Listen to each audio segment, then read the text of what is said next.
All right. Hello, hello, everybody. Hope everybody's having a good night. We're going to sit here and actually just work on some magic tonight. I haven't really had no plan. We were originally going to do Lies of P stream, but I kind of wanted to work on my magic cards a little bit. So we're just going to do that on stream. And I hope everybody's having a good night.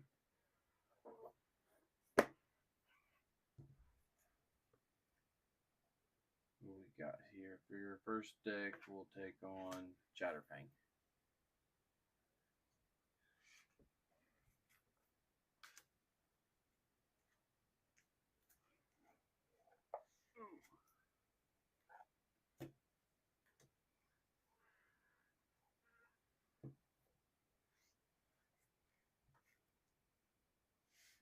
And we play Commander, in case anybody's wondering.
Trying to get all of these things sorted here, and then we can whittle it down from there to what we actually need and what we don't need.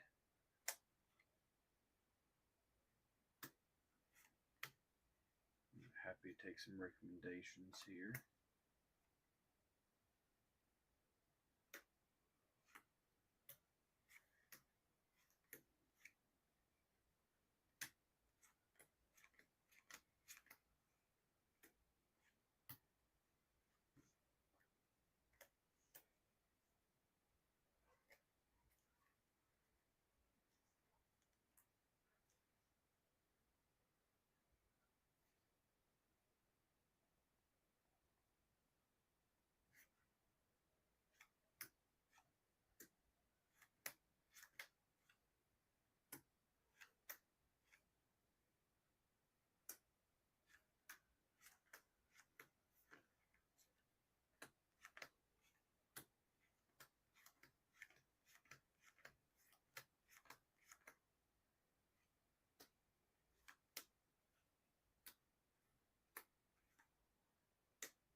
There we go.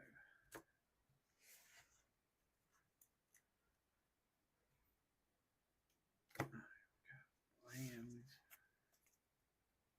creatures, artifacts, enchantments, sorceries, and instants here with our tokens.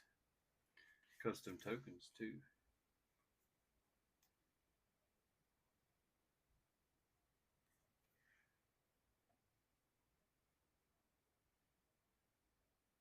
This squirrel.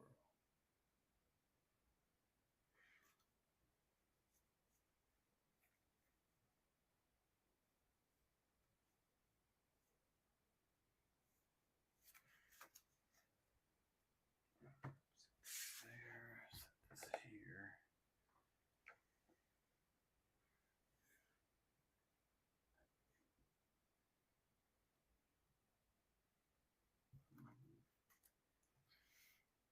Probably end up starting with the creatures here.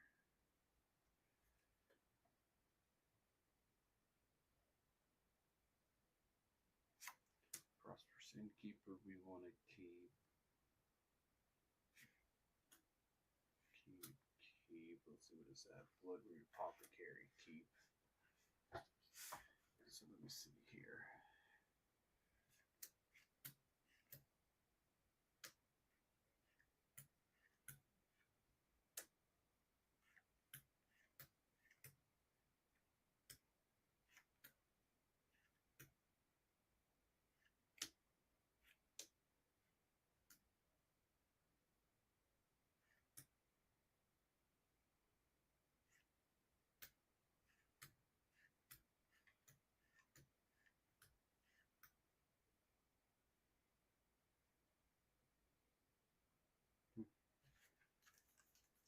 Yeah, there's only a few really that I think I might not keep at all.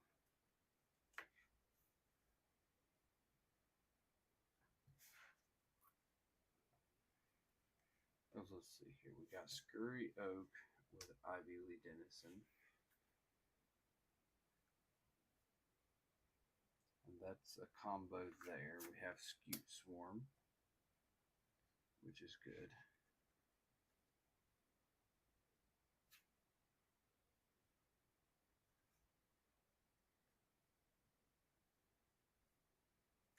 Got our Pitiless Plunderer. Port Cutthroat. Soul Trader, Academy Manufacturer.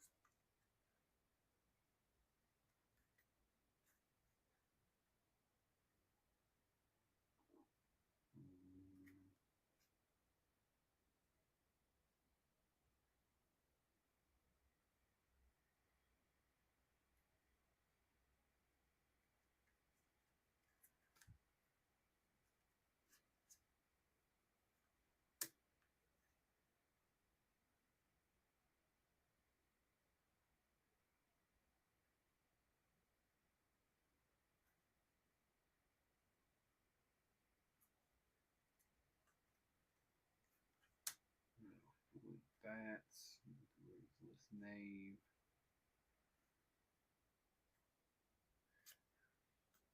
Let's see here. These are kind of our combos. So our squirrels are going to be the Seed Miser.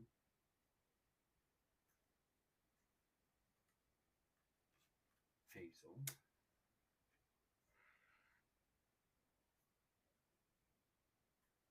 The Squirrel Warlock, Folly Rock Caller.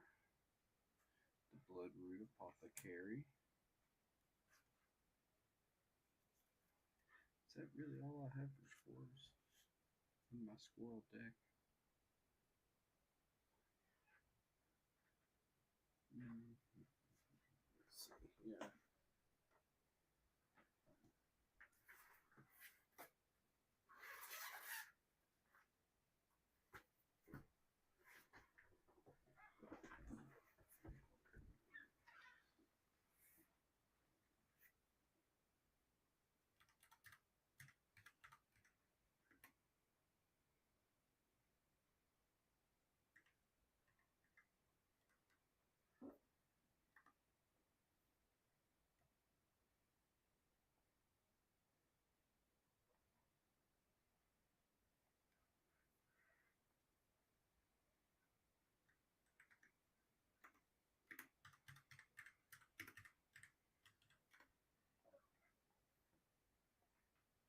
Okay.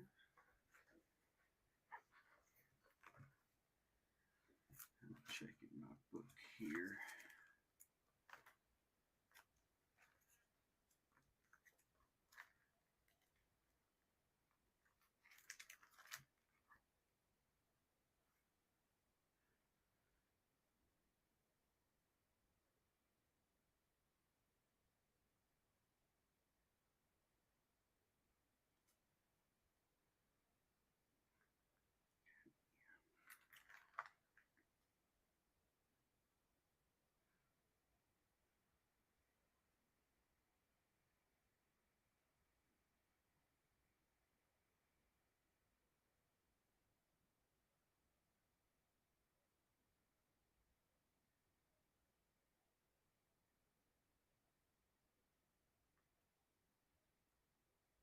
I only have a few more squirrels I might be able to throw into this anyways.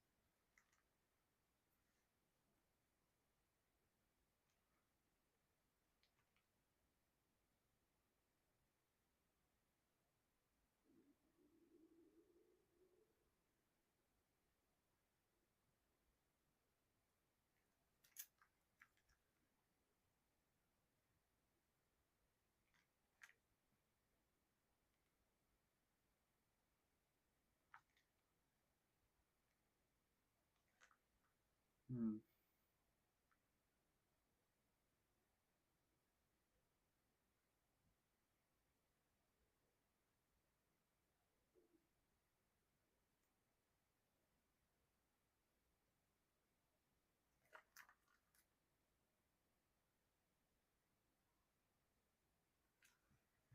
I can tell it's all right.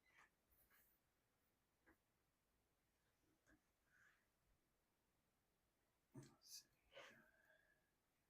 So we got those. We got scurry, swarm, plunders. Reporting them.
Okay.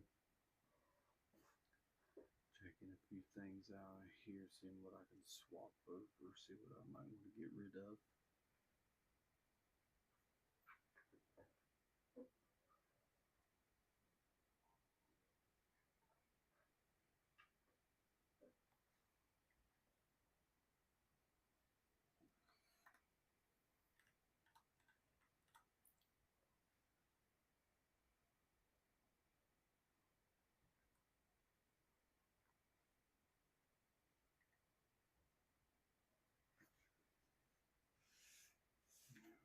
see here. Let's take this back up and move them all to the side.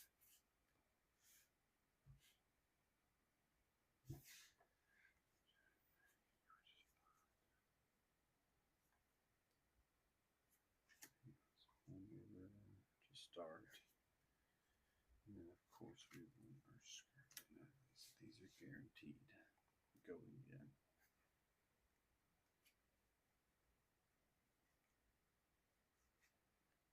Same with those. I want my Warren and my Zilla Pro, which is fine by me anyways.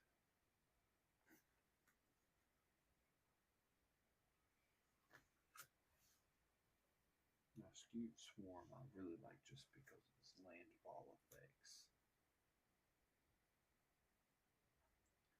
Same with Academy Manufacturer.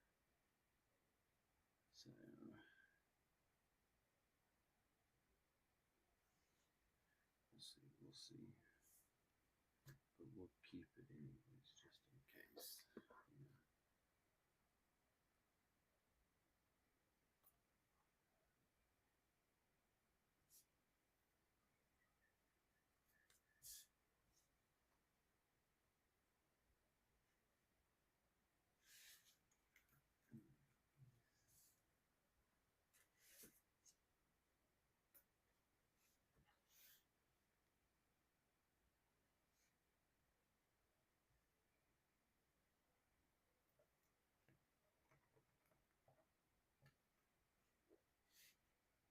Find the guarantee right here.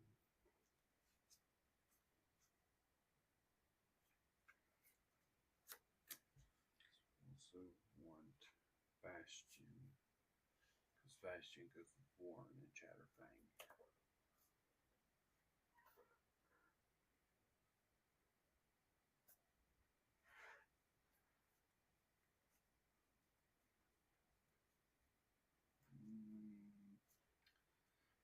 Peregrine Took. If one or more tokens would be created under control, those tokens plus an additional food token are created instead. Alright, yep. Token generators, definitely. Anything token generator related is going in.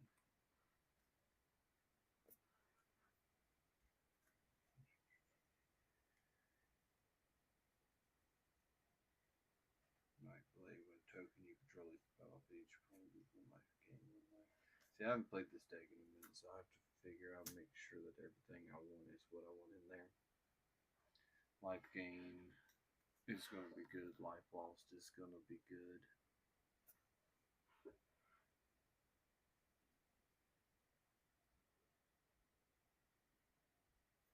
Innkeeper creates treasure token with Academy. Chatterfang to make squirrels, which is exactly what we want to do.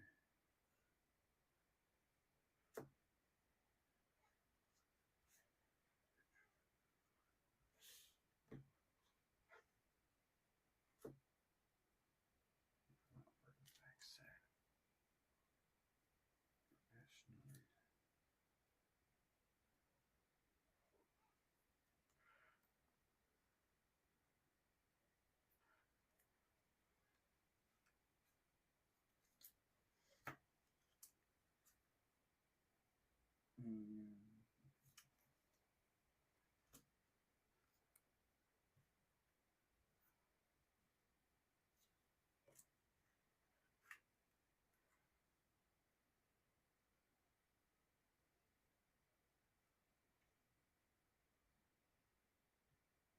Whenever you sacrifice one of my foods, create a squirrel. Yep. So that'll be another one. Camilla. So that's our squirrel in there.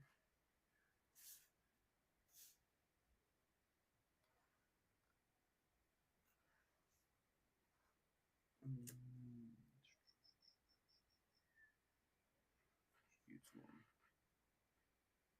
I definitely want Skewed Swarm in there. We'll have to figure out some way to put him in.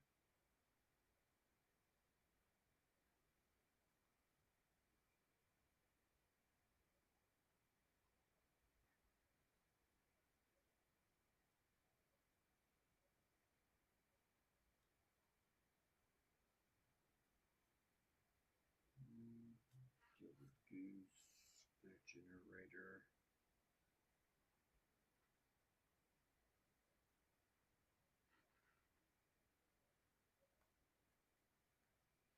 Where's Hazel? Brewmaster.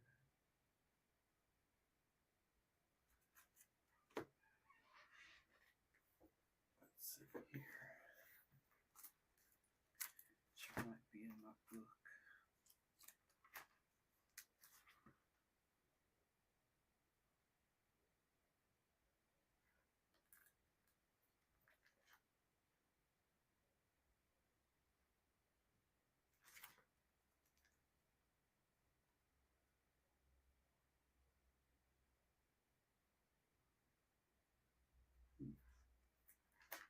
I'm not seeing her in here at all.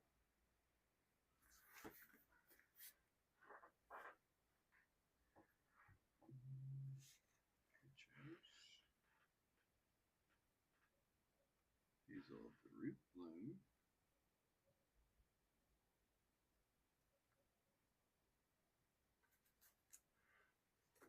Did I already put her here?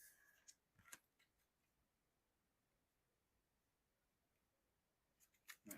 Okay. Let's see.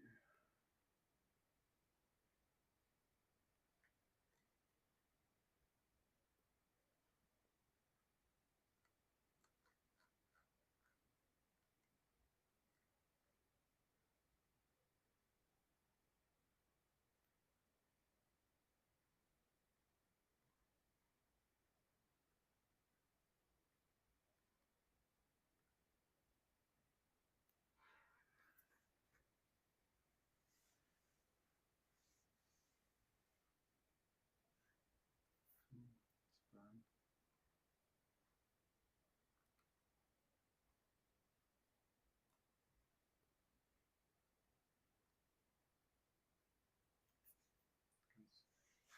We want the custom art doubling season anyways if we're going to swap her out. Look at this. I don't know if y'all look. It's different. It's different. Look at that little thing for doubling season.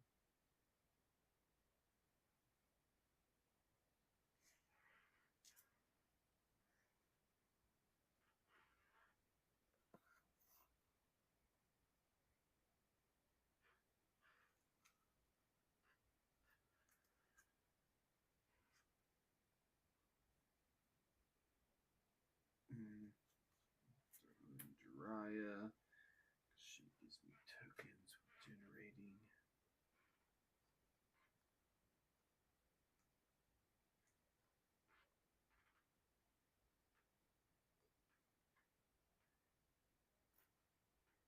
Do we want Chatterfang? Jitter Splitter, I mean.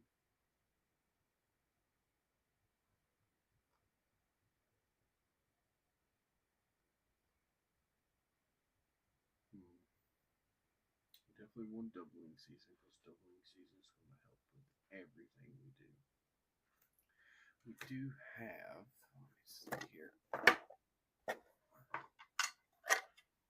got cards everywhere here.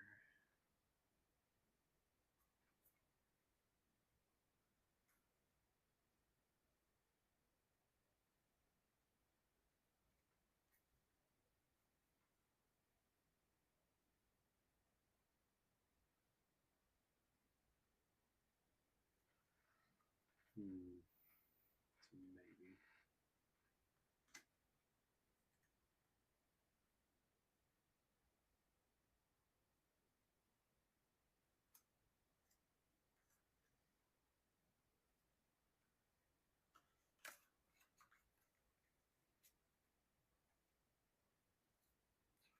Berry, we don't need that.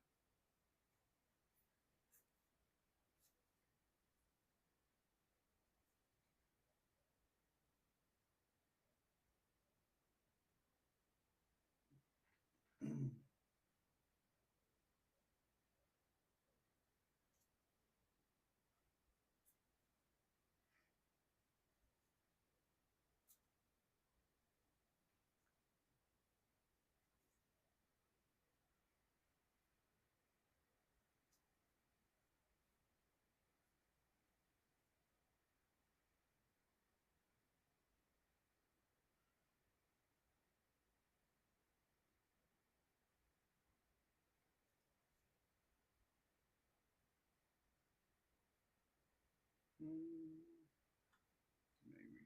Let's see.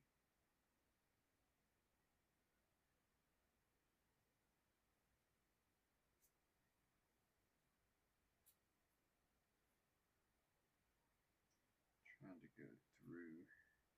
I don't want it to just be a crotch cam here, but I'm just going through cards. Trying to see.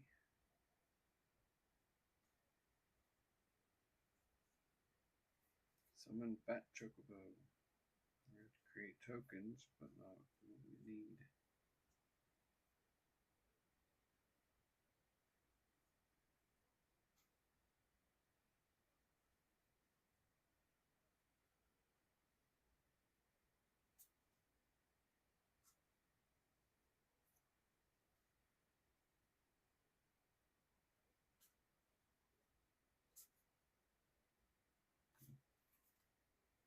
Nothing off the top of my head for those.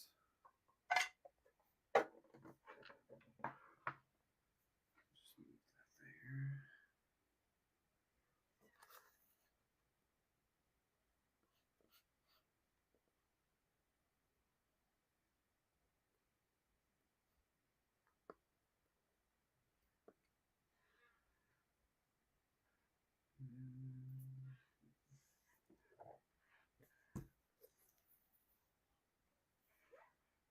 see.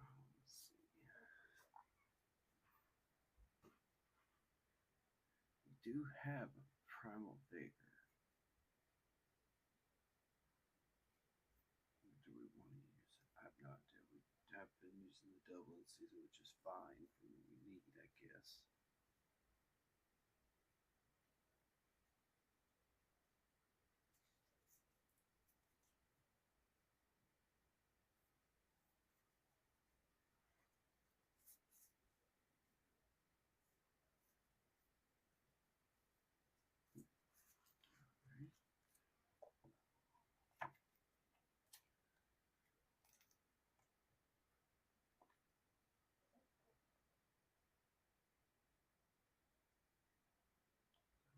Season, Vomit, here's Respite.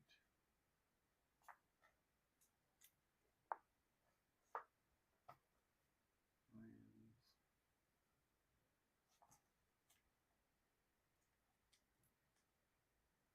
Ooh. Worst Fear.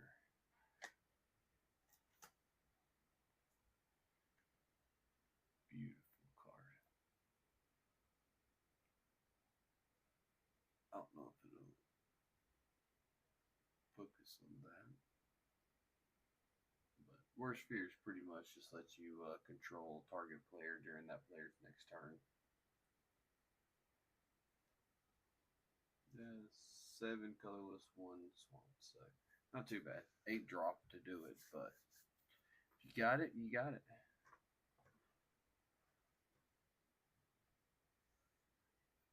You know, we could actually do some duels like this. Honestly, that'd be kind of cool.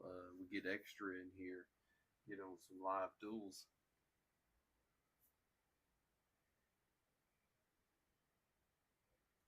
Would be kind of cool.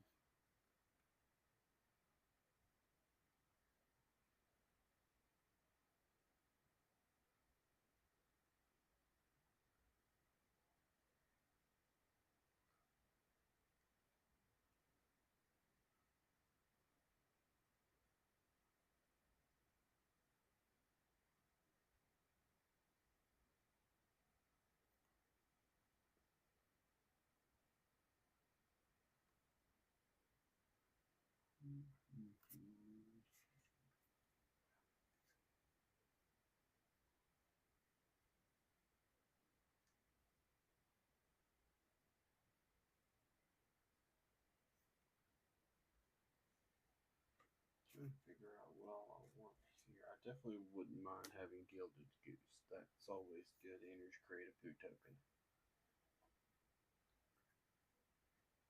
So can't go wrong with that at all. I don't really have a lot of the cards that I want to enter though.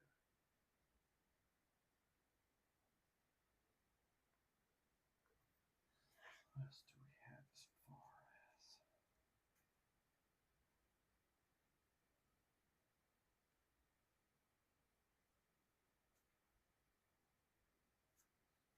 do have some landfall, tireless provisioner, and skewed swarm. Creates food token or treasure and creates green insect tokens. So those are definitely going in. God, I'd love to have Sephiroth, honestly.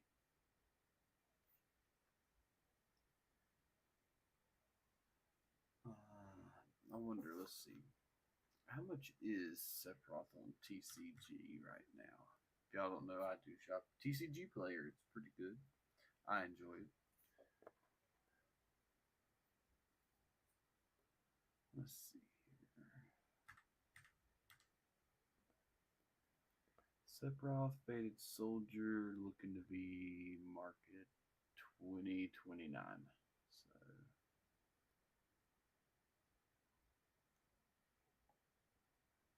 hmm. But its ability is really great. Whenever it enters or attacks, sacrifice another creature, draw a card.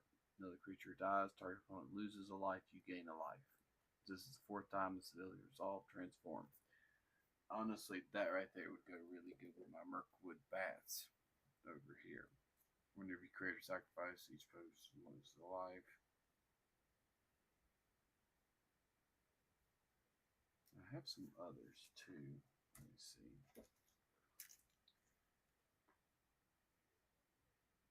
Yeah.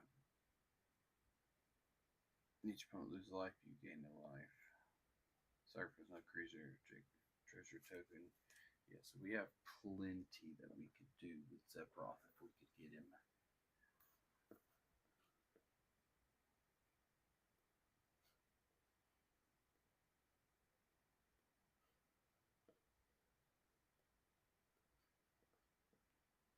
Hmm.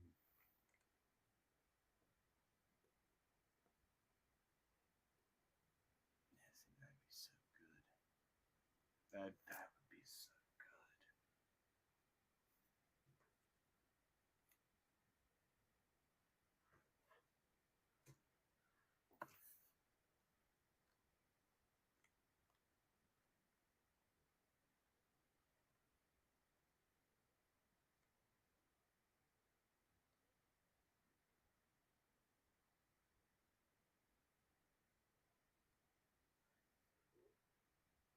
Hmm. What do I want? What do I want?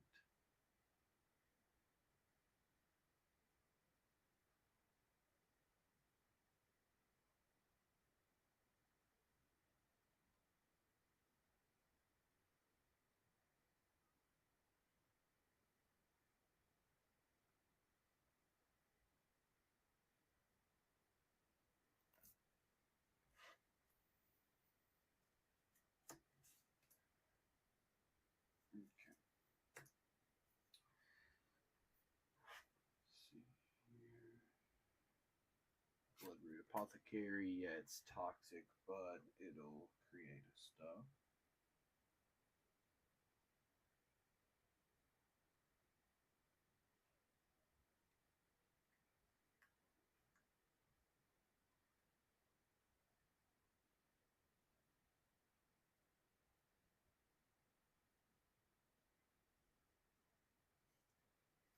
Yeah, Ruthless Knave with Mirkwood Bats, Folly, Hazelwood, honestly.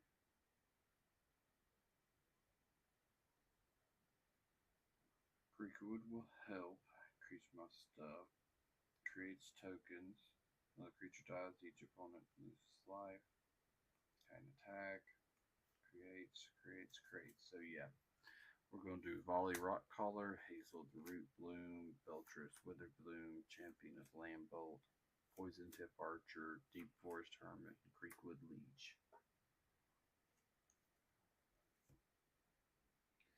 that should be the creatures. Because the ones we're not we're thinking about, but I don't know.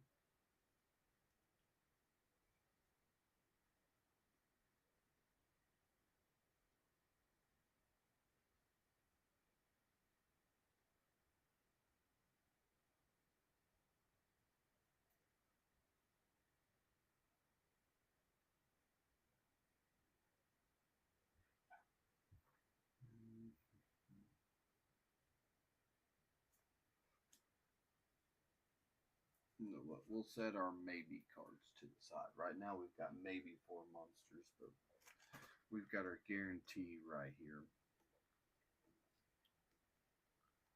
Oh, can I not get it? Get out there. There we go. 1, 2, 3, 4, 5, 6, 7, 8, 9, 10, 11, 12, 13, 14, 15, 16, 17, 18, 19, 20, 21, 22, 23, 24. So 24 creatures. Alright. Let me open up the calculator here so I don't have to worry about it.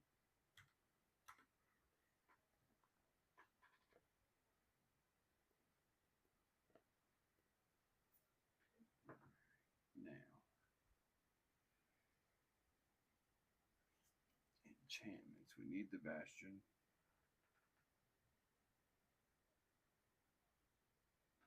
We're going to add Perilous Forays just because sacrificing our creatures who's library for land is always good.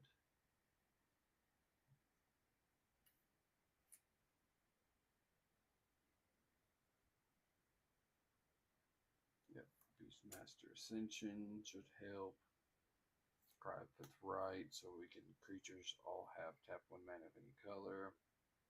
And the Promise of Alkalos. Yeah, I don't know how to pronounce that. Camera's being a little fuzzy tonight.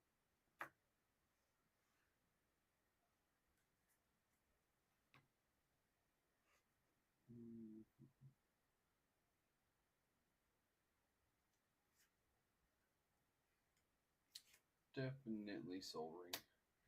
Like a must.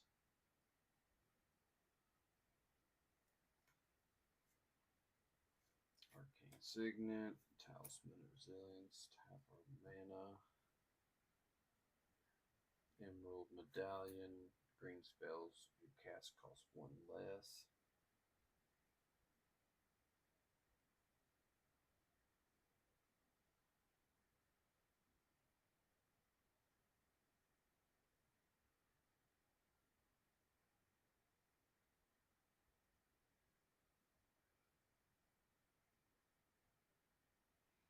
We'll set these others to the side for a minute.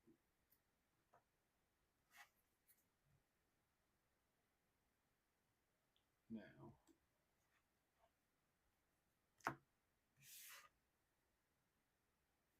put Doubling Season on there too. So we got creatures and enchantments and artifacts taken care of, at least for what I know and I want.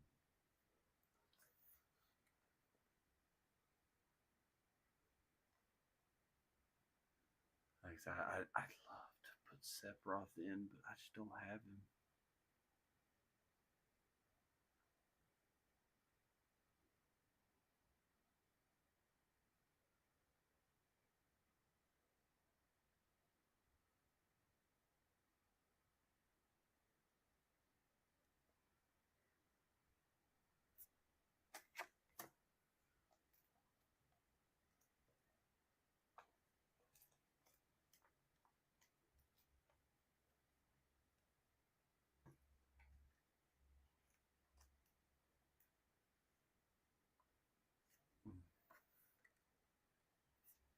I really want to throw in my Primal Vigor, but do I want everybody creating tokens though? That's the thing.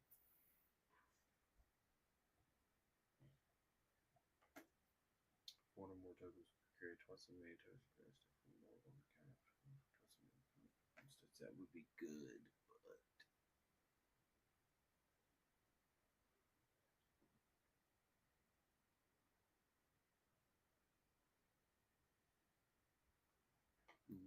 we'll hold off to that because I also like the Worst Fear.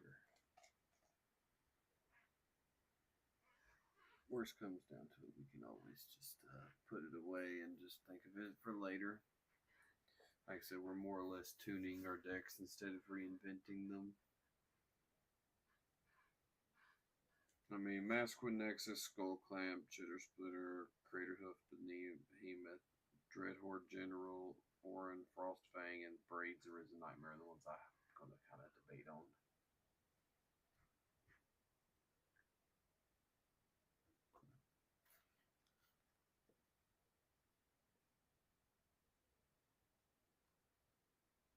I mainly got all the cards that I wanted to at the very beginning there.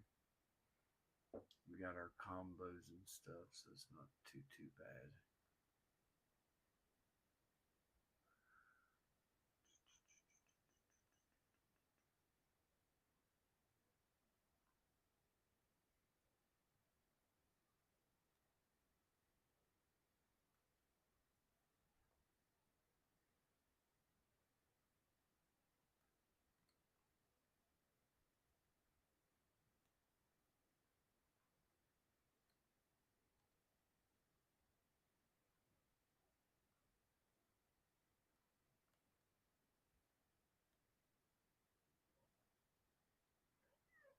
Yeah.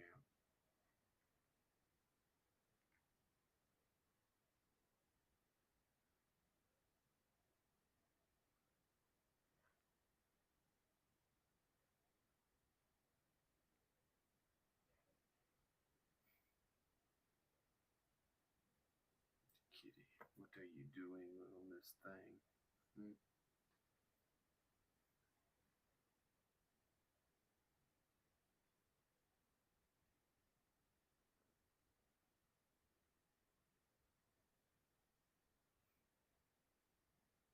Mm-hmm. Mm-hmm. What? What?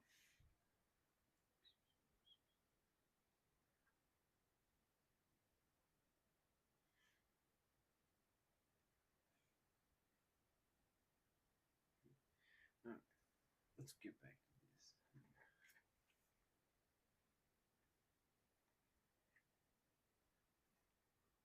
So definitely want to cultivate Kodama, many partings, cast apprenticeship.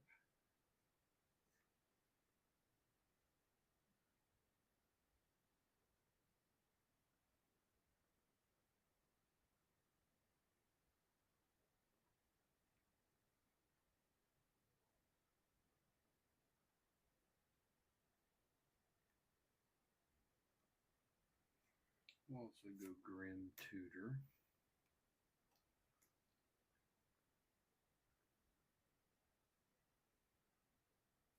Swarmyard Massacre for there. Diabolic Tutor.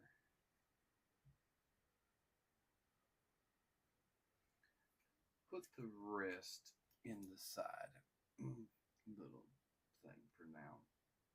I'll call this a little side. Maybe we'll put in.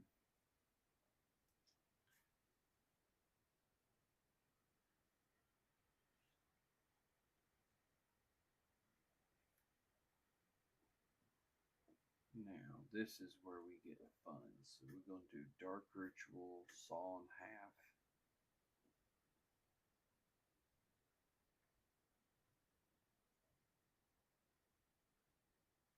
Second Harvest.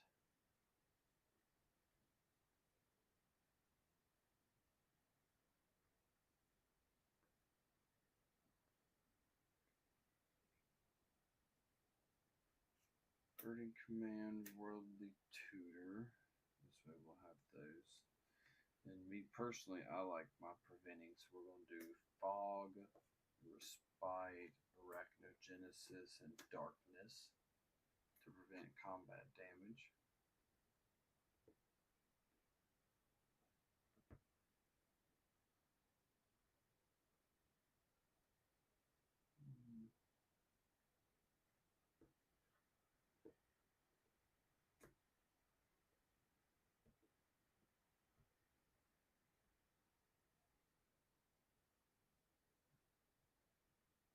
Let's see which one.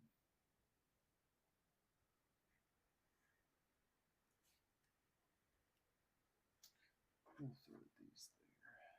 So, 1, 2, 3, 4, 5, 6, 7, 8, 9, 10, 11, 12. 12 cards we can technically replace. Let's see what we can do with them. Yes, kitty, I know.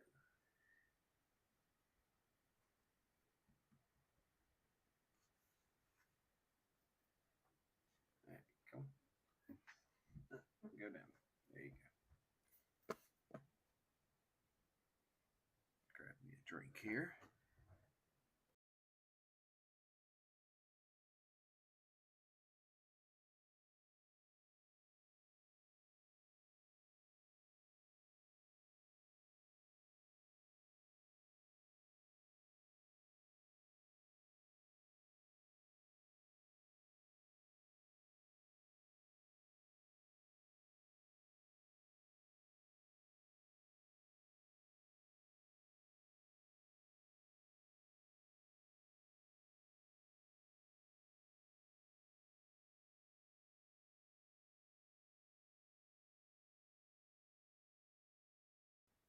All right.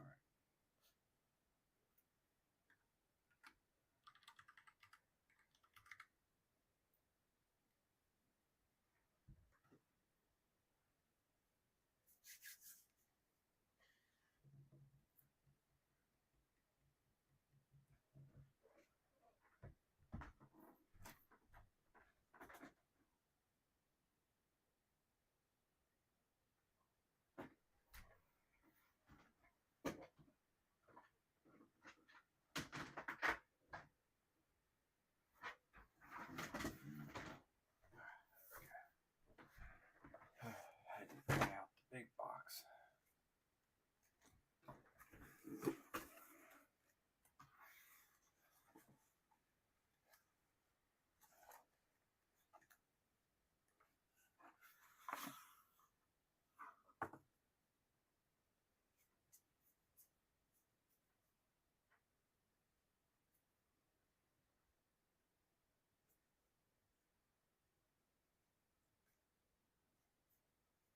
Mm,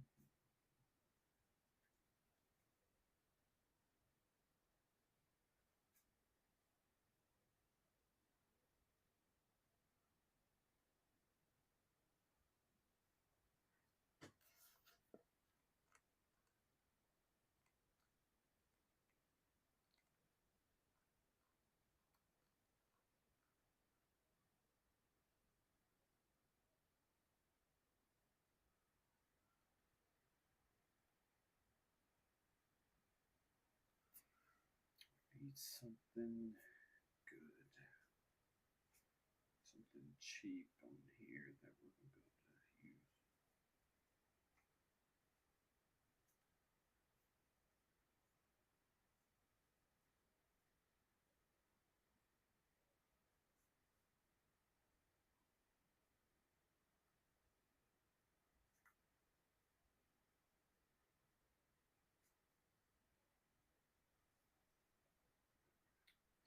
It's just not bad. Signing blood.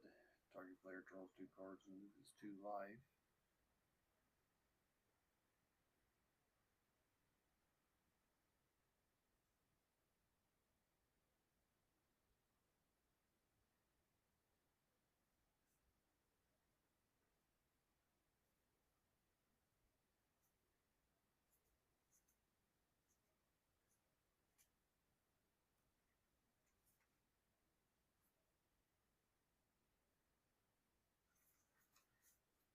Okay, I didn't see nothing in swamps there.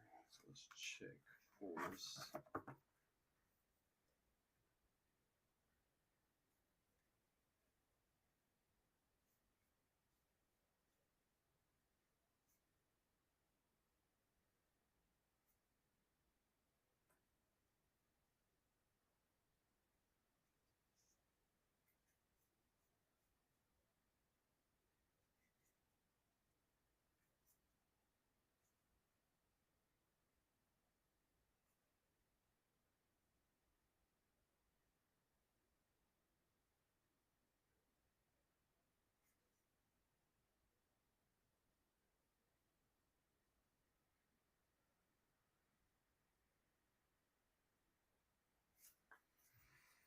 Don't see anything.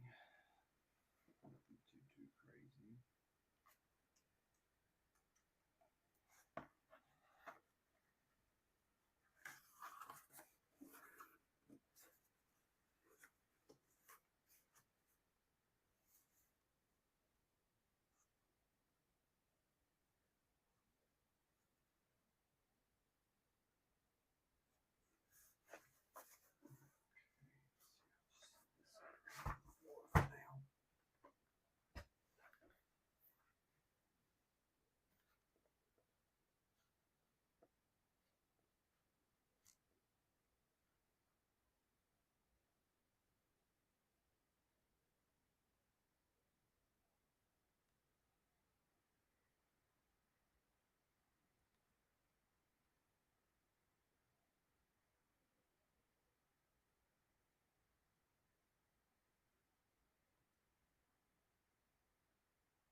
Trying to figure out stack of cards I want to come after here.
Almost thought about Might of the Masses here.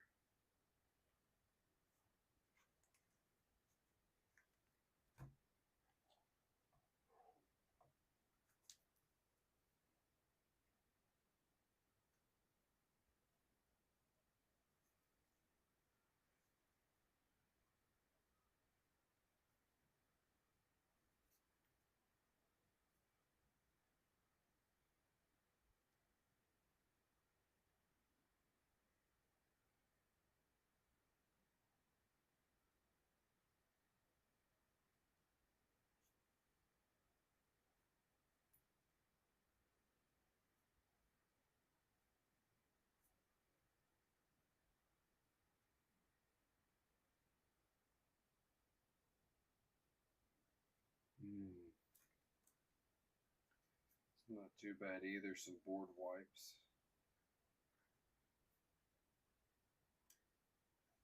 Cheap board wipes too.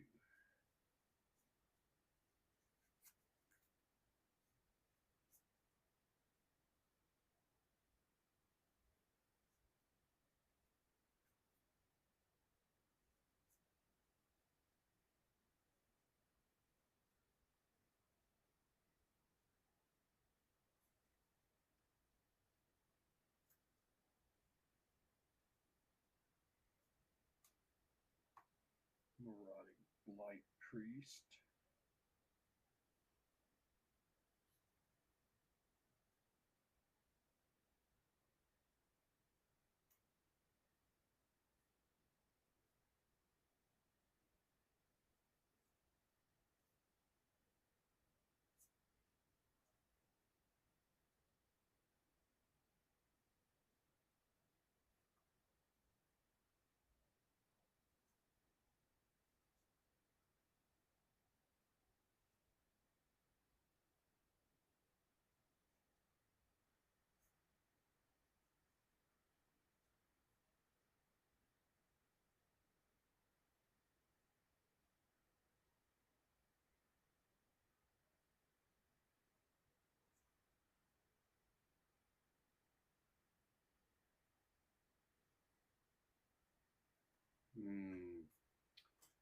have Navara.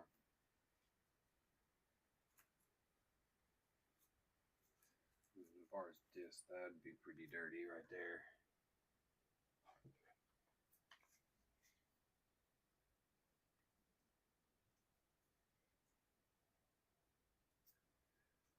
Whether William the Apprentice is not bad.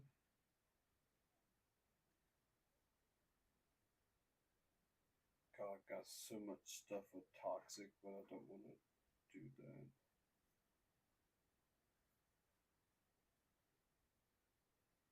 I mean, I've already got one card in the deck that's toxic, and that's only because it's a squirrel, so.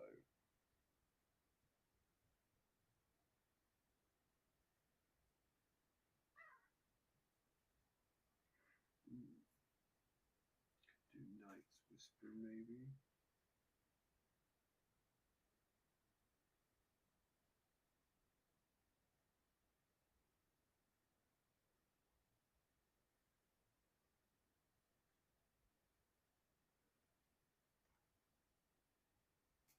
Final Act.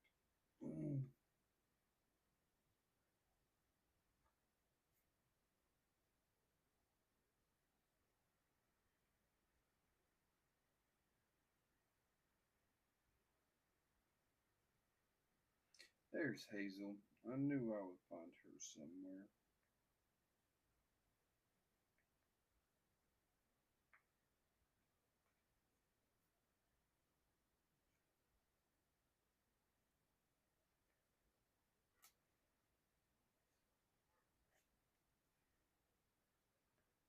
We'll see.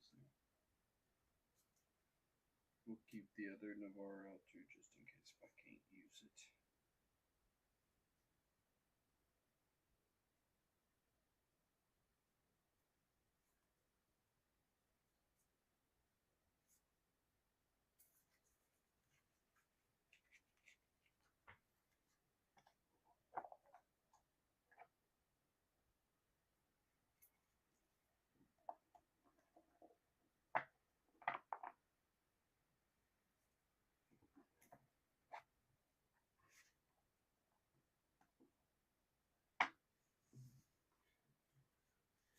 Hazel's definitely going in.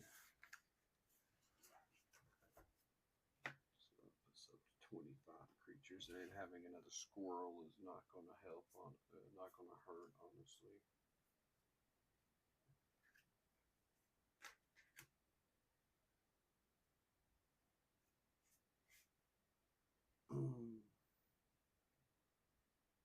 Probably going to be adding in some more instances and sorceries and maybe an artifact or two. So, I'm trying to think if I want marauding in here or not.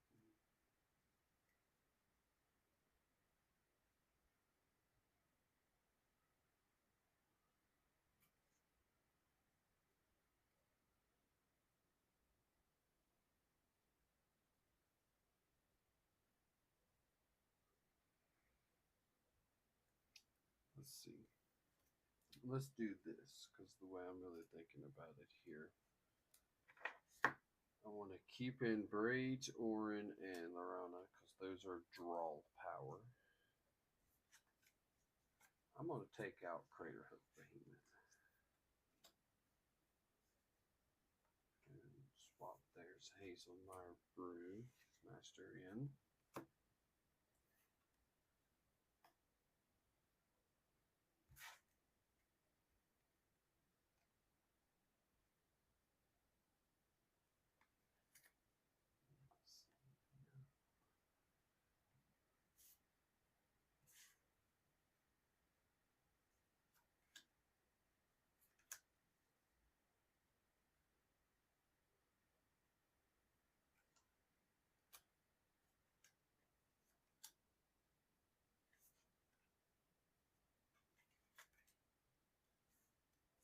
Board wipe, board wipe, board wipe,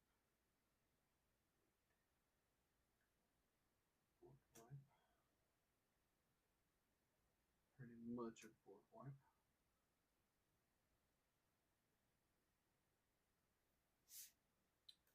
Now, I wouldn't mind And some more draw power, honestly. I really do need more draw power. I've got tons of token generators, stuff to search, stuff to prevent combat damage. Let me see.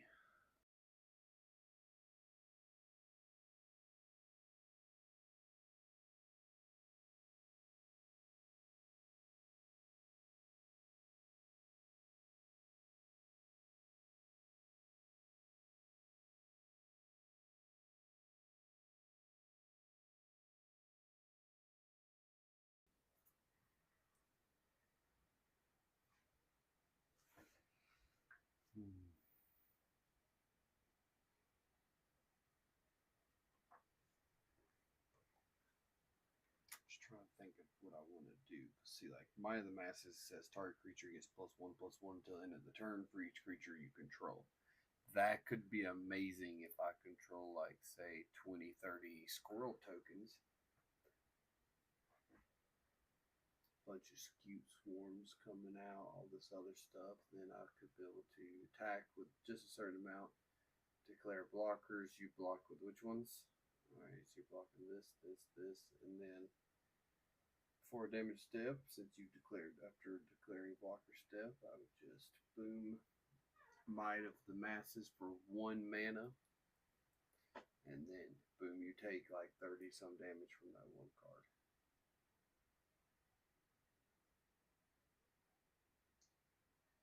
So that's definitely not bad.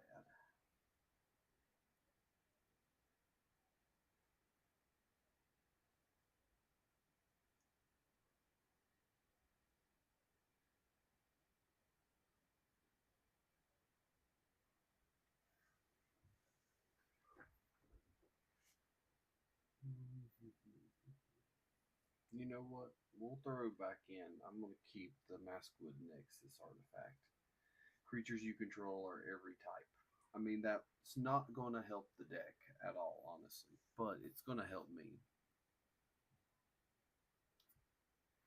Well, not really help me. It's just making everything means like all of my creatures that are not squirrels are now squirrels.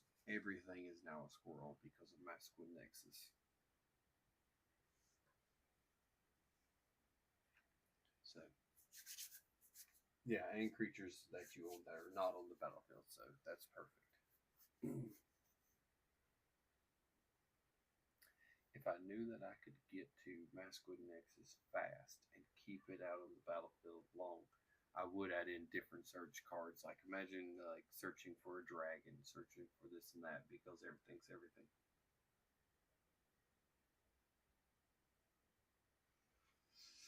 Hmm.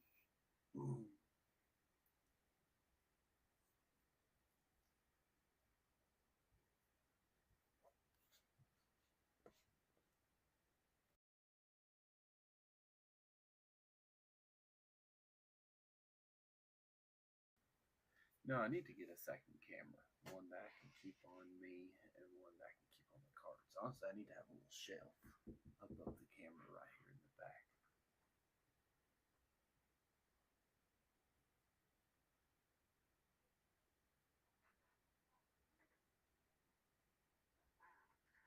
Hmm.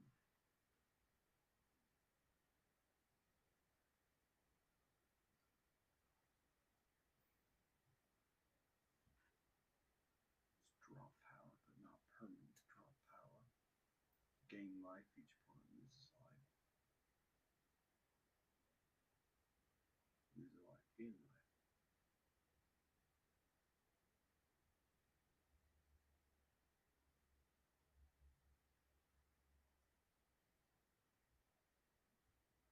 But I can't cast infinite spells, so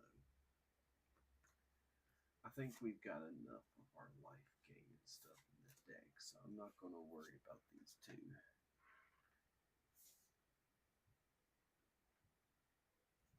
I still want some cheap stuff. We still definitely need some board wipe.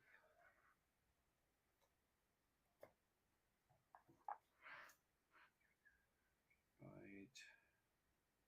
Ramos.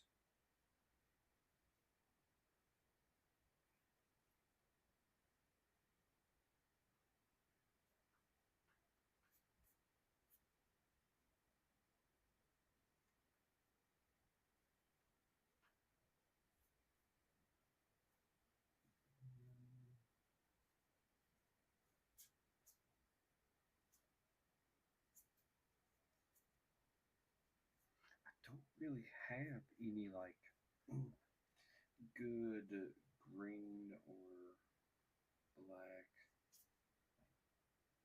board wipes besides what I have here, which is like Deadly Tempest, Final Act, Life's Destination, Languish, and stuff.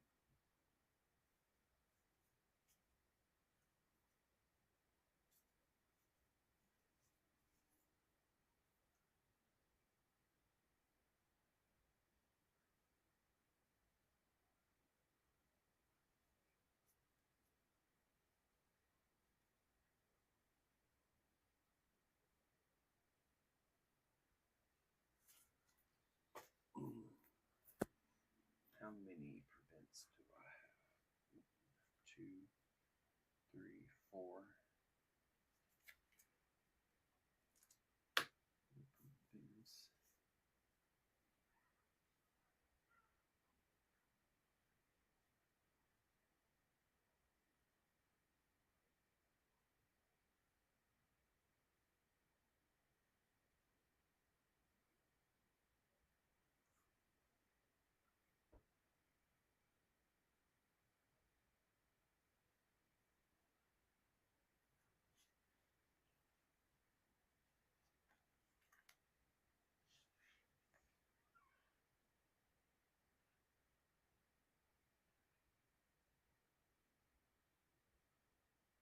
You know what? Let's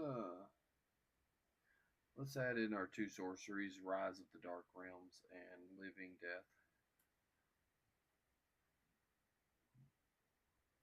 Putting all creature cards from all graveyards onto the battlefield under your control. I think that'd be good just for even a late game move. Just be like, hey guys, your graveyards are mine. Living Death, same way, but that's a board wipe. So that's a type of board wipe.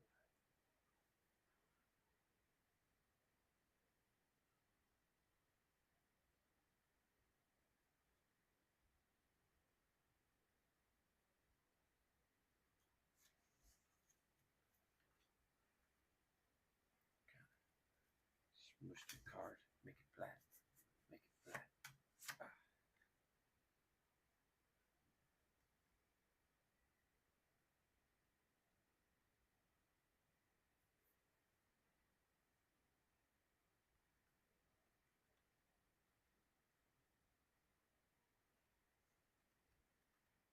Because I could deal with, like, say, two board wipes. Let's do Languish and Navara. Because that actually sounds pretty good.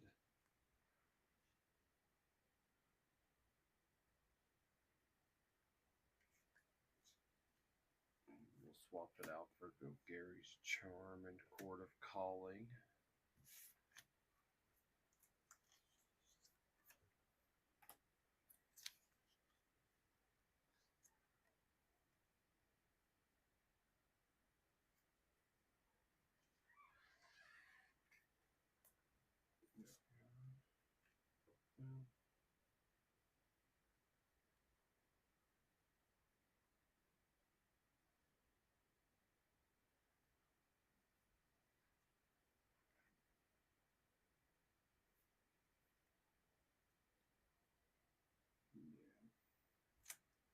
Navara, Languish, Living Death will be 3 board wipes. So, well, not really. We'll only technically have 1 real board wipe on the field, which will show artifact creatures and enchantments. So, 4 cost, not bad. So, don't need to worry about these.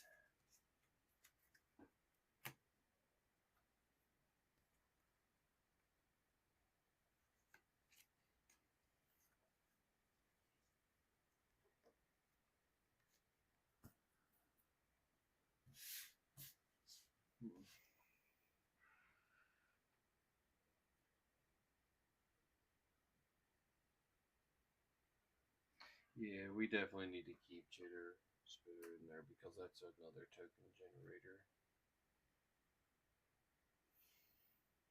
Skull Clamp, same artifact. Creature gets +1/+1. Draw 2 cards. So it's more of our draw power right there. Now, the fun part comes here because I've got 2 cards left, and I'm trying to decide what I want to do. So the one I'm thinking of keeping is Azuri's Predation. For each creature you control, for each creature your opponents control, create a 4/4 green beast creature token. Each of those beasts fights a different one of those creatures. So it's just a way for, oh, everybody's got 100 creatures. Okay, let's summon 100 4/4s and fight them all. But I'm thinking of keeping it. It's just an 8-drop versus Might of the Masses would give me a 1-drop versus an instant or a sorcery. So I don't know. I'm thinking Urza's Predation. I do have a lot of good low cost instances here. Yeah, all of my instances don't even go past 3 except for 1. Sorceries now are a little bit of a different story. But I'd say we keep it. I guess we'll just keep the Predation. Set the Might over here to the side.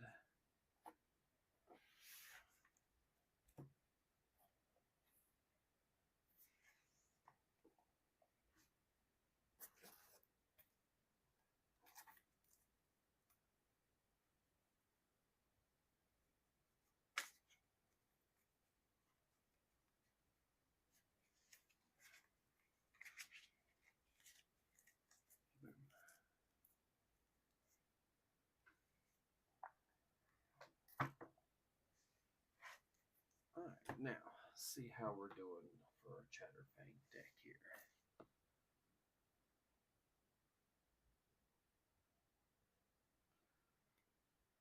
Let me get my calculator out here. Make sure everything's good. 1, 2, 3, 4, 5, 6, 7, 8, 9, 10, 11, 12, 13, 14, 15, 16, 17, 18, 19, 20.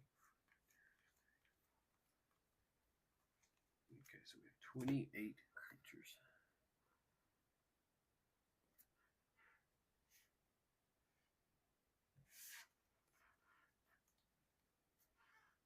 Six enchantments.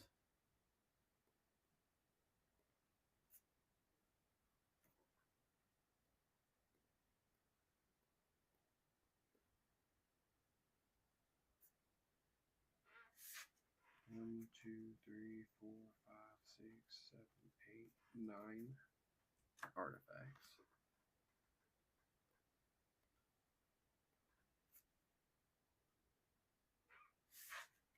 One, two, three, four, five, six, 7, 8, 9, 10, 11 sorceries.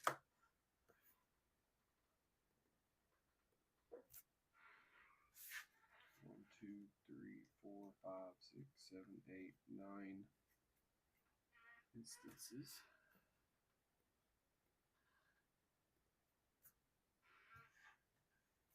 Now we should have 37 lands. 36 lands. 1, 2, 3, 4, 5, 6, 7, 8, 9, 10. 1, 2, 3, 4, 5, 6, 7, 8, 9, 10. 10. 1, 2, 3, 4, 5, 6. So 36 would be 99 plus Chatterfang Commander for 100. Perfect. Alright, so let's go through the deck here. Let's check it out. So we're going to start off with Chatterfang, of course.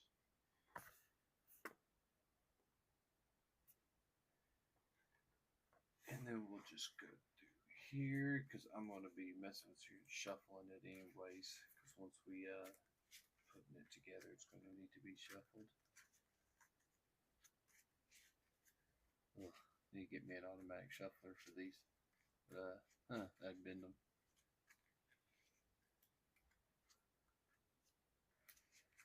Alright, so we've got Poison Tipped Archer for its reach, death touch, and whenever another creature dies, each opponent loses 1 life. Of course, just because everybody's losing a life. We got old Hazel Brewmaster. So whenever Hazel enters or attacks, you get to exile one target card from the graveyard, create a food token, and of course, foods you have all the creature's exiled abilities. Not too bad. I personally, now this is just me. I'll show y'all the card here.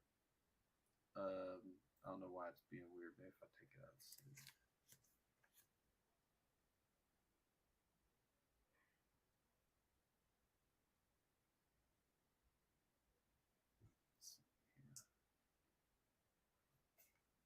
helps.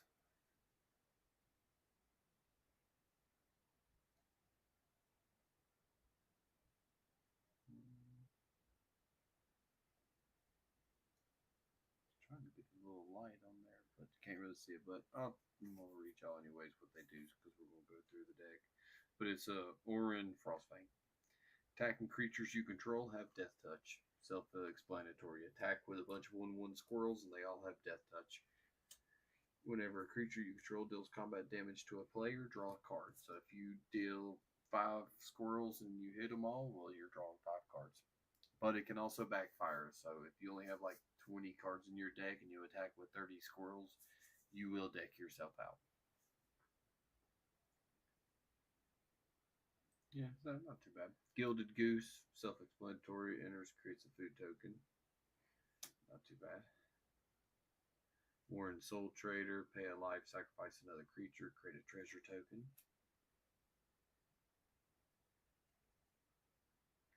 Braids Arisen Nightmare. Now this is a personal choice of mine. At the beginning of your end step, you may sacrifice an artifact, creature, enchantment, land, or planeswalker. If you do, each opponent may sacrifice a permanent that shares a card type with it. For each opponent who doesn't, that player loses 2 life and you draw a card. So it's just saying at the end of every turn, I'm going to pick a card. Everybody's going to sack a card. And if you don't, you lose 2 life and I draw a card.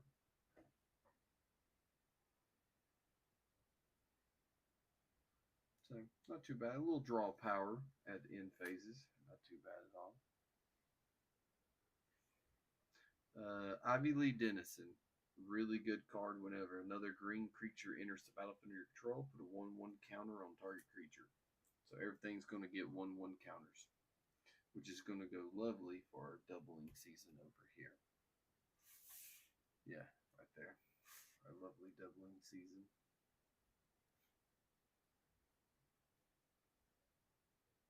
Let's see here.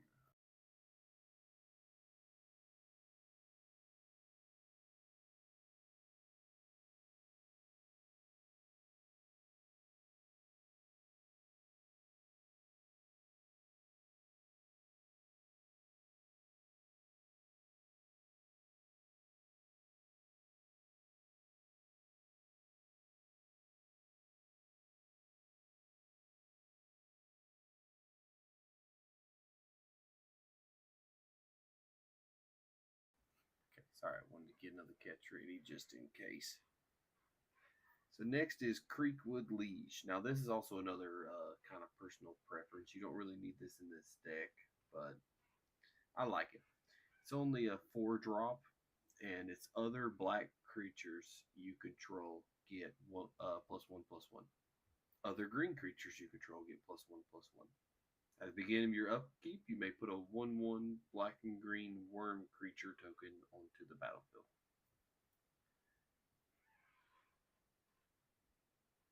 Yeah, simple token generator, and all your black and green creatures get +1/+1. So your dual creatures, I have to double check. They should get 2/2. So because they should get +1/+1 for each.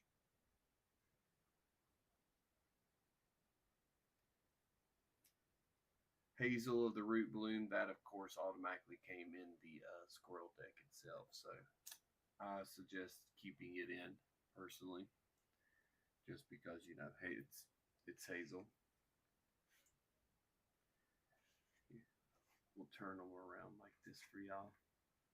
Didn't even think about it. There we go. Tireless Provisioner, Landfall. It's just, landfall creating tokens and treasures, which will, of course, with Chatterfang pop to get you squirrels. So, really good. This is kind of another personal preference thing, is Jiraiya, Friend of the Forest. Tokens you control have tap to add a forest.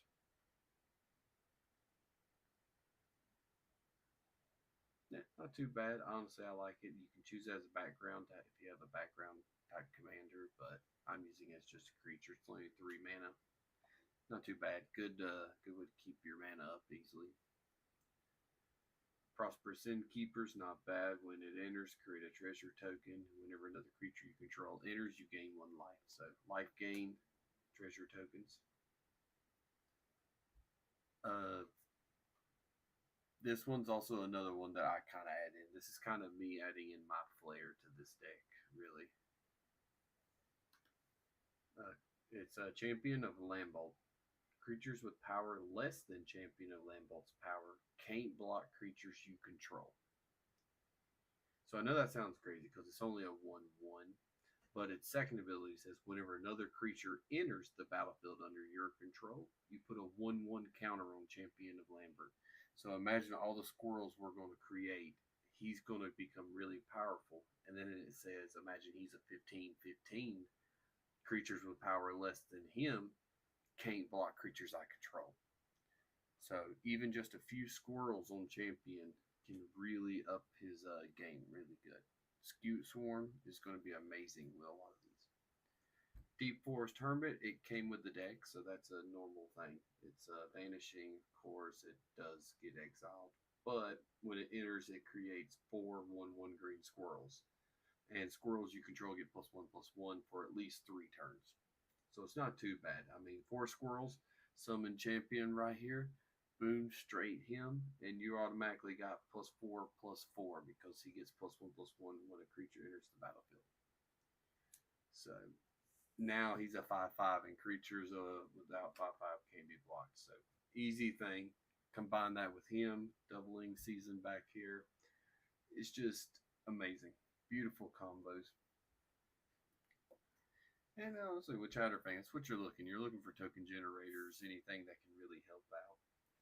Peregrine Took, same way. It's from Lord of the Rings set. It's, you sacrifice 3 foods and draw a card. Not bad. It's got its draw power. But if 1 or more tokens would be created under your control, those tokens plus an additional food are created instead. So you make 4 squirrels plus a food. You make 3 squirrels plus a food. You do this plus you always get more tokens.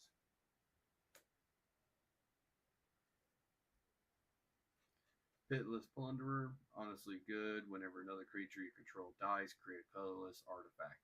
That's always good because you're creating another treasure token. Something you control just makes your when it dies. So you're always making something, and whenever you make that token, Chatterfang. Bloodroot Apothecary. Now, this is something that I personally put in. I think it's really nice in the deck. And yes, it has Toxic. I do not have a Toxic deck personally. Well, we do kind of with Oma. She's kind of like a bargain deck that we put together out of our bulk. So, bulk deck. But Bloodroot, I just keep it because it's a squirrel. Yes, it has Toxic too, but it says when it enters, you and target opponent each create a treasure token. Whenever opponent sacrifices a non-creature token, that player gets 2 poison counters.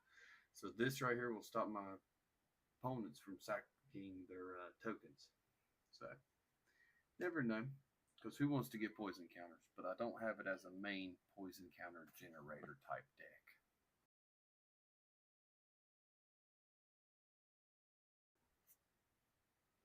Scurry Oak, another good one, has whenever 1 or more +1/+1 counters are put on the Scurry Oak, you may create a 1/1 green squirrel. Not bad at all. Little little squirrel generator token.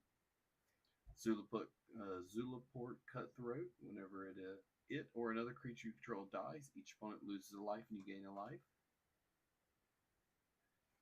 This is another kind of preference on my end type thing is Liana Dreadhorde General. Whenever a creature you control dies, draw a card. So it's a little bit of card generator, just a little bit of draw power.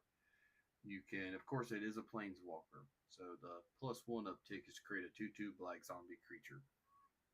You know, not bad. It's a little token generator. -4 is each player sacrifices 2 creatures of their choice.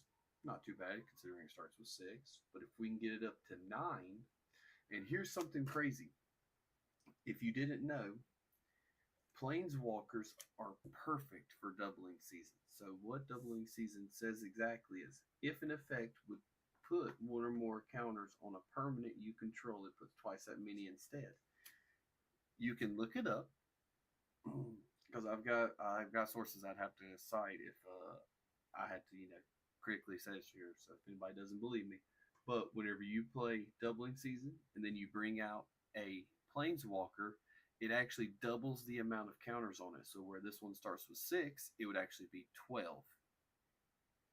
So that kind of helps with this deck a little bit because its +9 is each opponent chooses a permanent they control and each permanent type and then sacrifices it. So they get one land, one artifact, one creature, just one type of each, and then they sack it. So that's really good whenever you could easily have doubling season on the field. Play this, immediately you go -9. Each opponent now has to get and choose one permanent of each type on their field, and then it's just gone. Everything else is done. So this is in itself a type of board wipe, sort of. Semi-board wipe.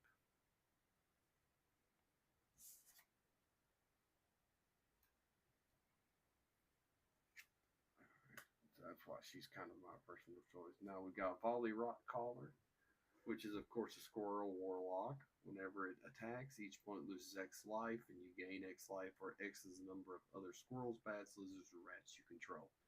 Which is of course great with our Mirkwood Nexus artifact over here, because everything is going to be, as far as our side goes, rat, lizard, bat, squirrel. So it's going to be great. Mirkwood Bat's another, like I said, kind of my thing. It's a little 4-drop. Yeah, it's not too bad, but it just says whenever you create or sacrifice a token, each opponent loses a life. Since we're making the constant tokens, making opponents lose life is just good for the deck.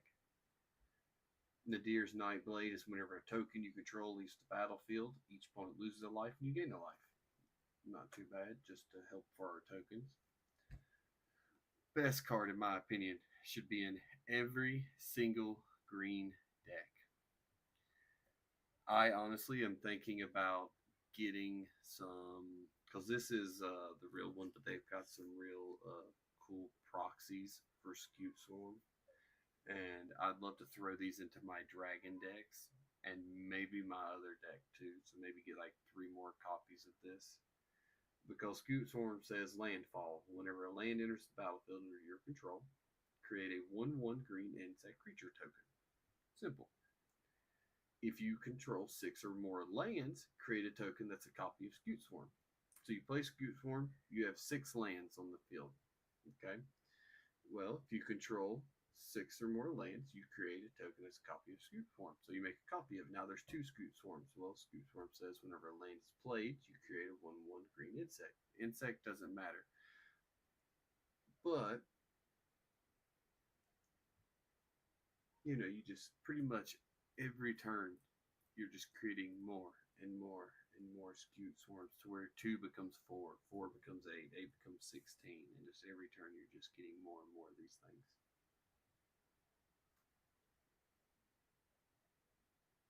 Yeah, my man. Of course, you got to play lands, but imagine if you do that in one game and you play, say, the one that says, "Hey, put 2 lands on the battlefield." Well, imagine 2 lands becoming a whole bunch of Scutes.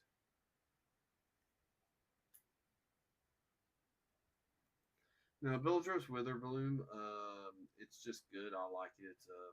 It is a 7 drop Elder Dragon. It's one of the only dragons in this deck. It's flying, but it says at the beginning of each upkeep, create a 1/1 black and green pest creature token. When this creature dies, you gain a life. So it's token generation, it's health gain, and it says also pay 10 life, untap all lands you control. So could also be for something really good. If we have enough life, we can keep untapping our mana. So imagine getting up 100 mana and then you just go, I'm going to pay everything, play this, and then I'm just going to pay 10 life, untap everything, play something really big again. So you can play multiple big spells.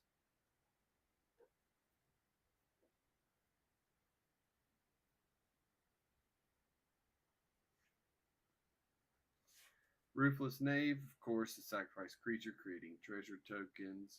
Sacrifice this artifact. You can add 1 mana of any color with a little bit of draw power if you sacrifice 3 tokens. So, not too bad. Kamala, the Seed Miser. Squirrel Warlock. Other squirrels you control have menace, so it can't be blocked except by 2 creatures or more. Which is good because we want our squirrels to really not be blocked. And whenever you sacrifice 1 or more foods, you create a 1/1 green squirrel token, which we should get from Peregrine Trook. It also has forage on it, which is not bad. And then, of course, the best boy here, Academy Manufacturer. If you create a clue, food, or treasure token, instead create 1 of each.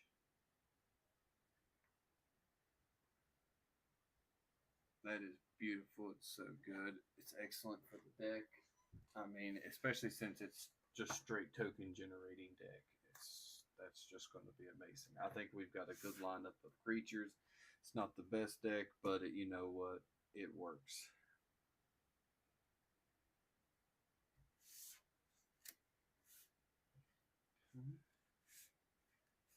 Go over here. So let's see what we got as far as this goes. Let's give it a quick shuffle here so we can see randomly. So of course, Ashnoid's Altar. Sacking to gain mana. I mean, sack 1 squirrel, get 2 mana. That could be really good depending on what we're doing. Emerald Medallion. Green spells cost 1 less to cast. Well, a lot of my spells are green and black or green themselves. We have very few in between actual like solid black spells, but it works. Soul Ring. Of course, you know Soul Ring. Arcane Signet, just because you know a little more mana. Talisman Resilience, more mana. Mask Wood Nexus, which I said before, we definitely want this way. All of our stuff becomes everything. And that kind of honestly helps us through normal decks too. Like if someone's playing an elf deck that says all elves get +1/+1, well, all of our squirrels are now elves. So can't be hurting on that. Skull Clamp will help us get draw power. Board Wipe with Navarra's Disc. And then Chitter Splitters, this way our creatures will get more and more powerful. So not too bad.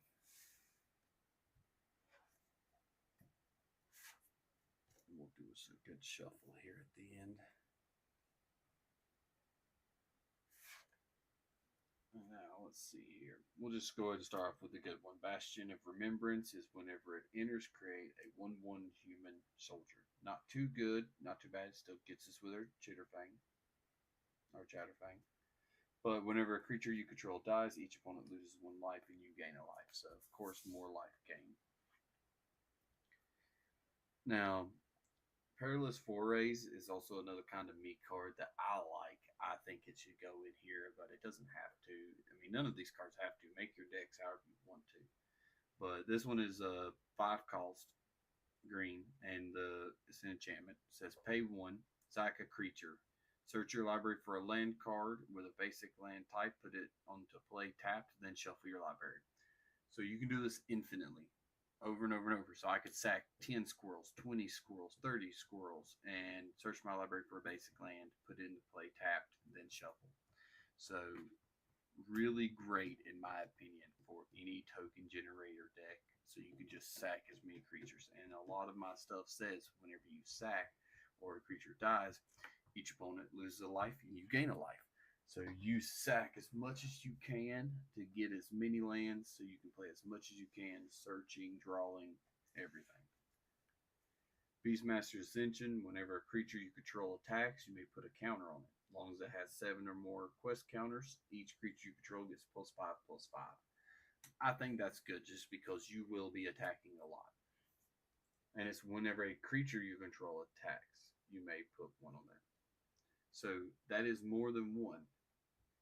And this does succeed the attack session before damage. So if you attack with, say, 8 creatures, well, whenever your creature control attacks, put a quest counter on it. What happens? You attack with 8 squirrels that are 1/1s, then, or even 7 squirrels that are 1/1s, and then immediately, as soon as you declare an attack with them, this thing automatically gets its counters, and now those 1/1 squirrels that you just attacked with that are 7 damage just went up to, what is it, 35? Because it's they just now went 7/6/6s out there now. So yeah, even more. So really good in my opinion, especially early or late game, depending on what you can do. Because it's only a 3-drop, 2 of anything and 1 forest. It's not too bad. I like it.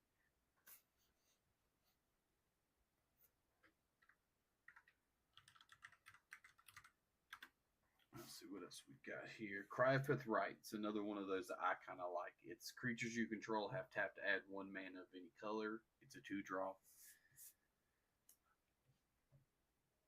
I mean, you're just gonna have tokens, so many squirrel tokens. So you might as well have them tap for any type of mana.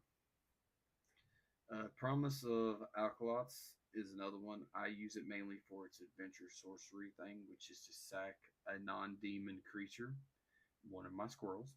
Now, this is also before you do Maskwood Nexus, so this is a card that does not work well with Maskwood Nexus at all, because you have to sacrifice a non-demon creature.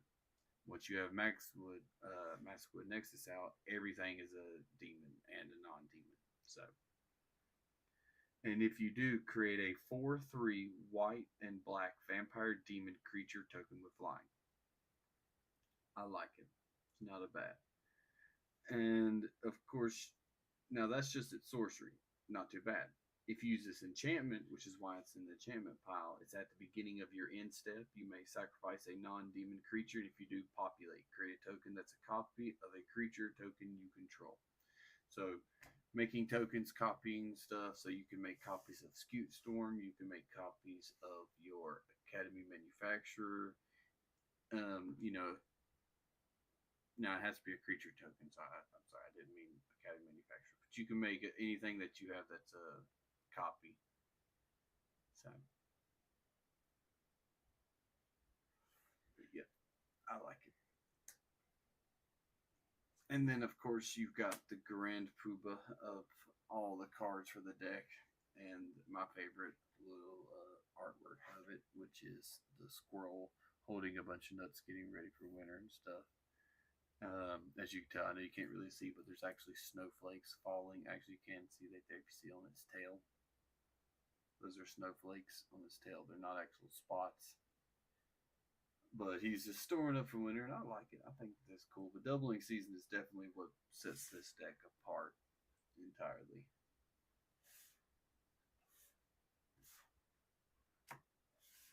I mean, I guess I could take that back. I guess it doesn't make it in general. I guess the commander and how you play it really makes it what it is. So you could give the worst player in the world the best deck, and they still won't be as good as the person who knows it. Because if you don't know the deck, you don't know the combos, then you can't really play it as well. I mean, give me a deck that I've never played before. Put me against someone who knows their deck really well, and I'll probably fail unless I get lucky. Because I won't know the combos, I won't know what's best to play here, won't know what's best to play there. Wait on holding your hand.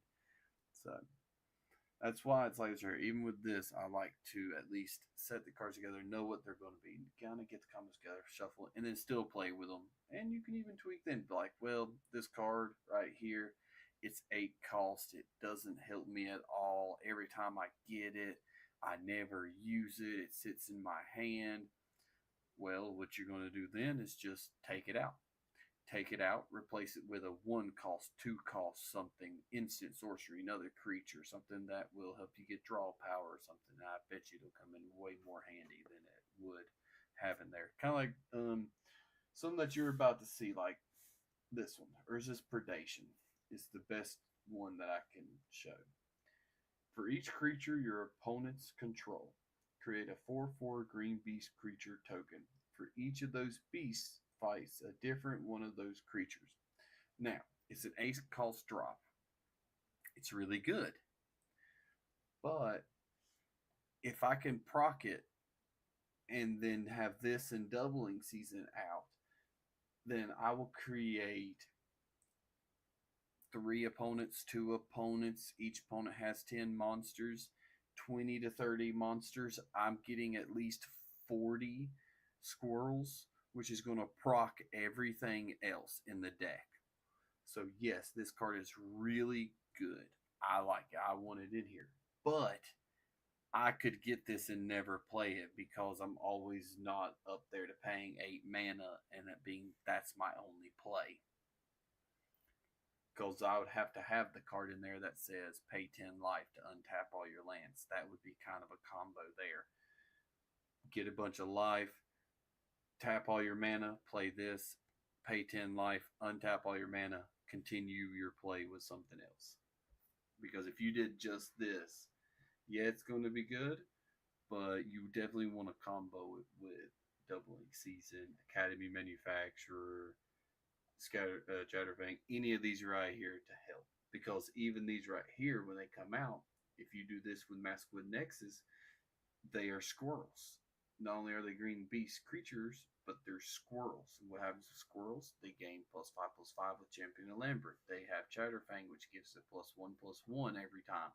So they're not just 4/4s coming out.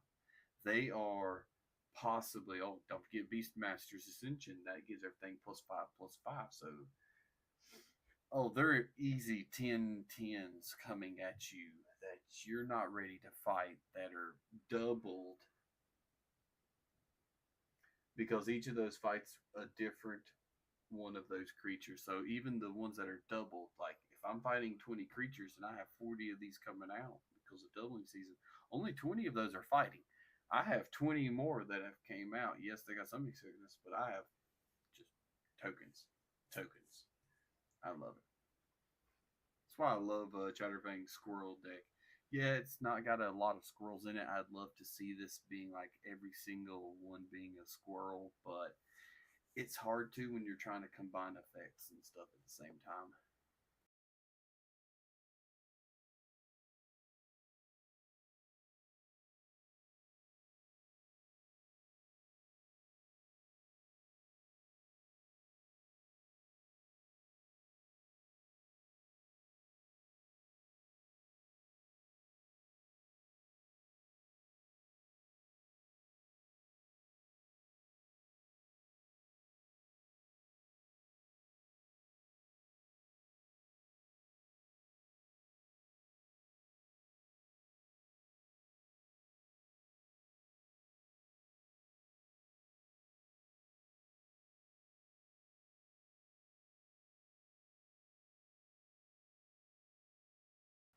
Sorry, I'm over here checking stuff. That's why I went quiet, everybody.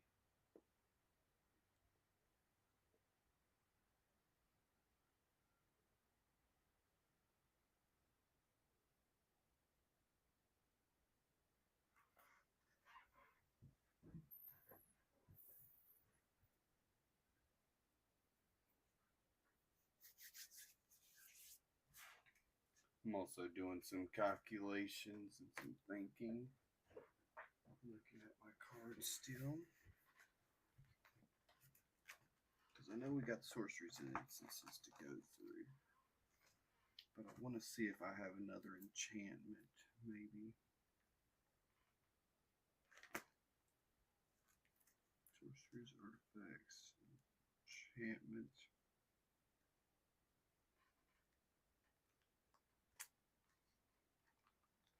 There it is. So one of the cards that originally came with the deck was Molder Vine Reclamation. It's a 5-cost drop here.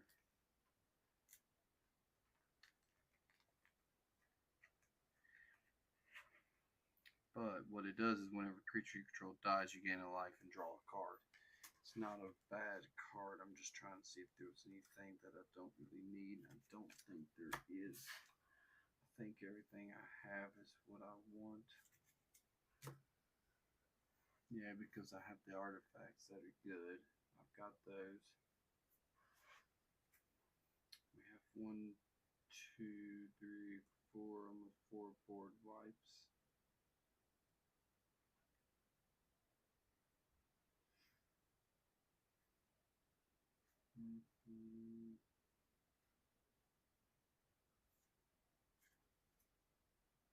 Wouldn't mind a little bit more draw power. So you know what? We're going to take out one of the languishes. Yeah, it's 4, cost sorcery. But if we have all creatures get -4/-4 until end turn. Yes, that's good. But I'm going to swap it for Molder Vine Reclamation, which originally came in the deck. It's, the binder I have here in my lap. I'll show y'all really quick. Is got all the original cards from the deck. And we'll swap and put that in. So we'll add that into the enchantment side.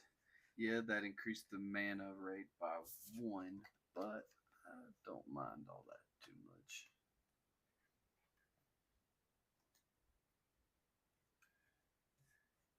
Yeah, there we go. Yeah, because I feel like that helped me. I feel like getting that little bit extra, having that draw power is probably going to help, especially early and late. That can help. If I can get, say, land, Soul Ring, turn 3, drop that on the field, and now I get to draw anytime, so not too bad. But yeah, very big card in the deck, I think. I love it. Living Death. Each player exiles all creature cards from their graveyard, then sacrifices all creatures they control, then puts all cards they exiled this way onto the battlefield. So somewhat of a board wipe, but a little interesting. Oh yeah. Now, what would happen here? We grab my light switch. Turn this light off.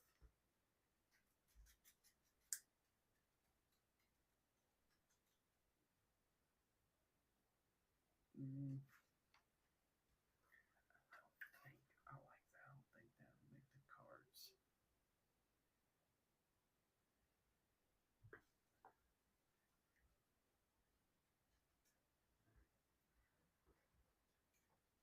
See, I need to get rid of that glare right there.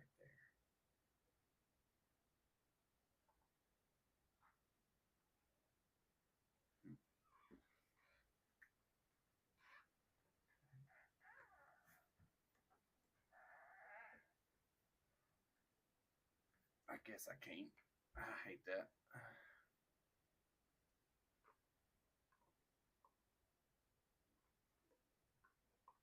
Yeah, without turning my light fully off.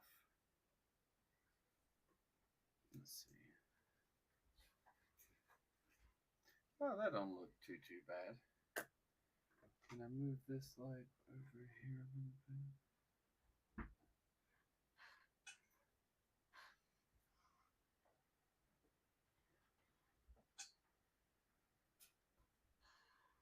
There we go. Not too bad looking.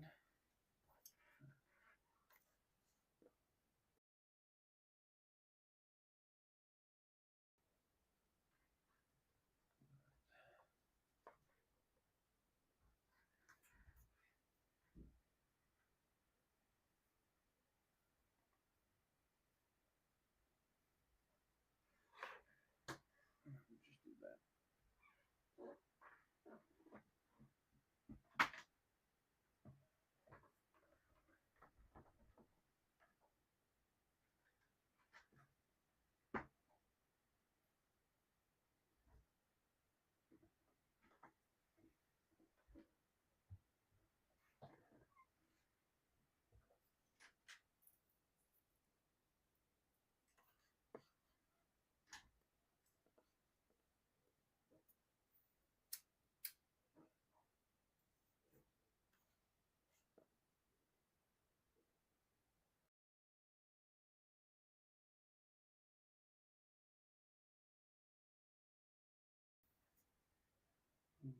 Where were we here?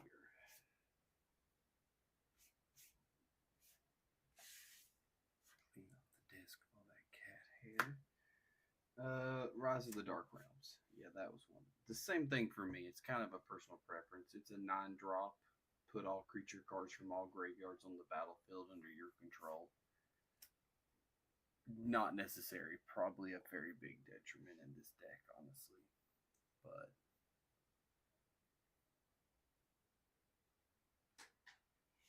nothing I can really do. I was trying to see where I put it. The light won't give us such a glare. I don't think I can.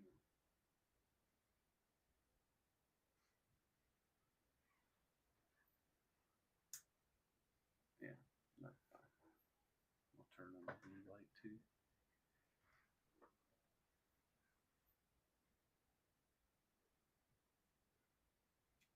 Diabolic Tutor. Search your library for a card. Put that card into your hand, then shuffle.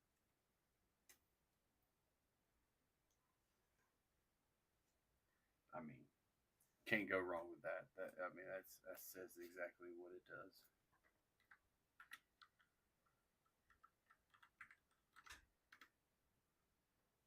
Swarmyard Massacre. Create 2/1/1 green squirrel creature tokens. Then each creature who isn't a rat, spider, squirrel, insect gets -1/-1 for each creature, rat, insect you control. Of course, Max with Nexus and all the tokens we're going to get is just going to make that overpowered. So we got no problem there. Grim Tutor. Search your library for a card, put that card into your hand and shuffle. Lose 3 life. Should have plenty of offset with what we have for life gain to take care of that.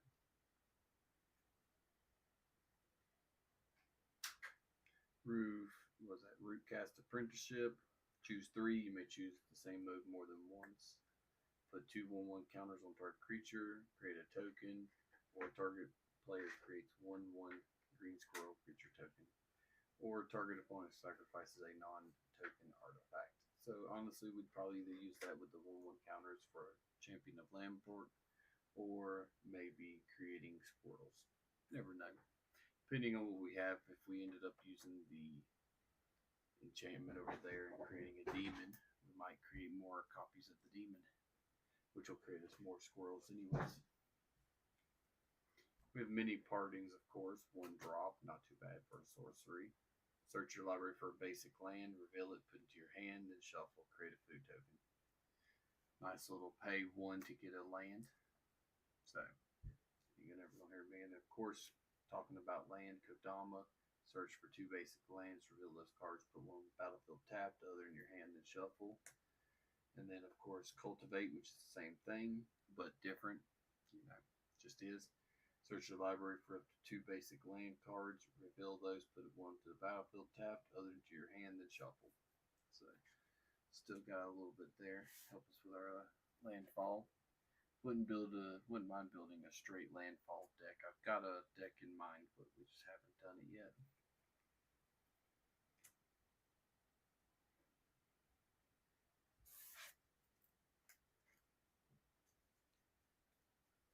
Take these. We'll see about our instances here.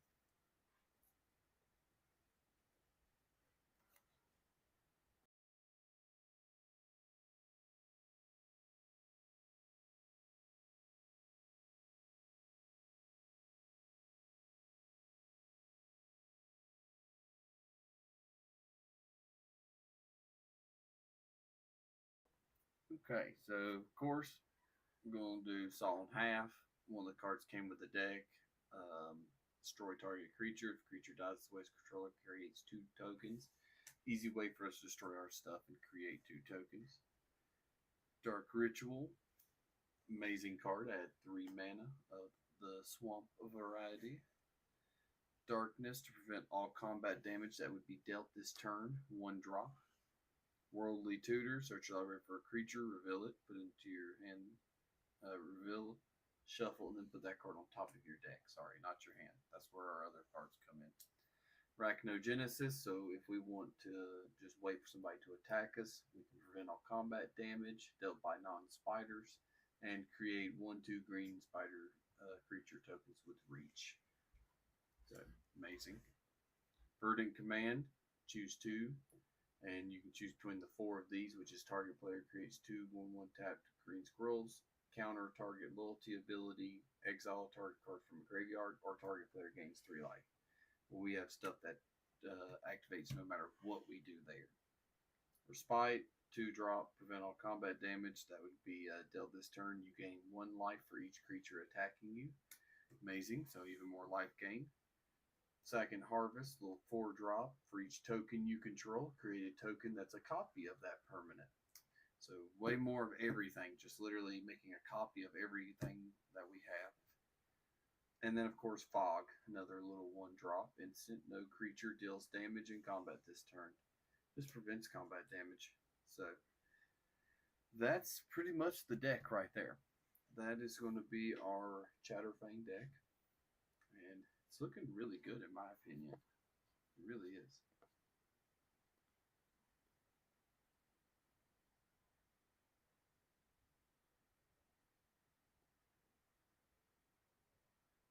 Mm-hmm.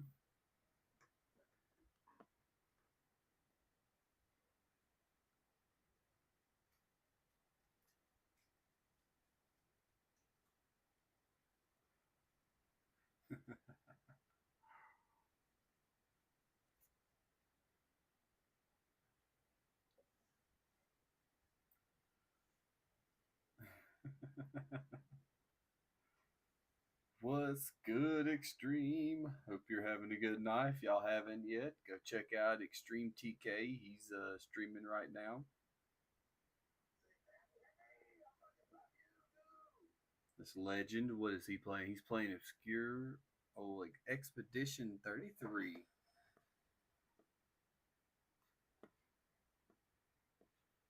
Beautiful, beautiful.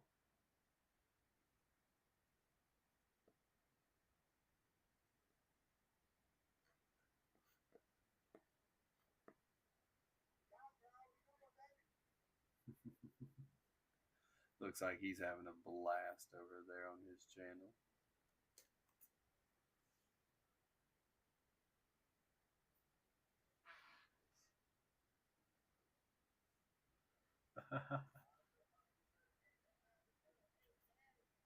Yeah.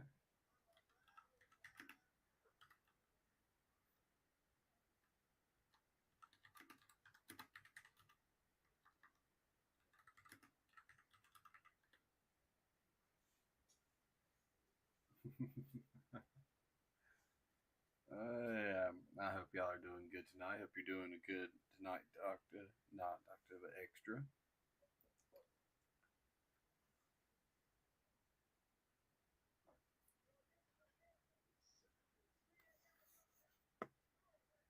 So I hope everybody's having a good time. We've been enjoying ourselves. I don't even know how long we've been going for. 2 hours? We've only finished this one deck so far. Not too bad.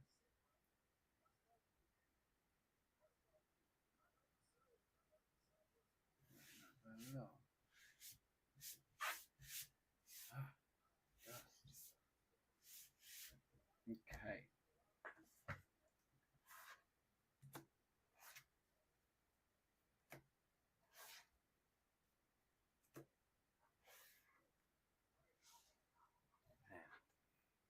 I know it's going to seem weird, but it's just easier this way sometimes. So we're going to shuffle these up just to give them a good shuffle.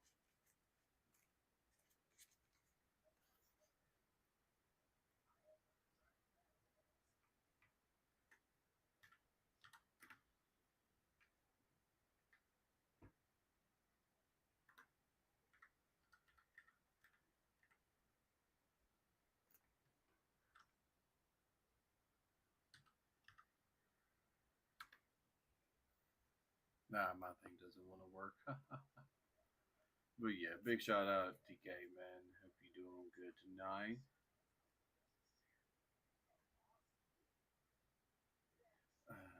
What are we cooking up? Oh, we cooking up some good stuff, some good some squirrel stews. What we cooking up?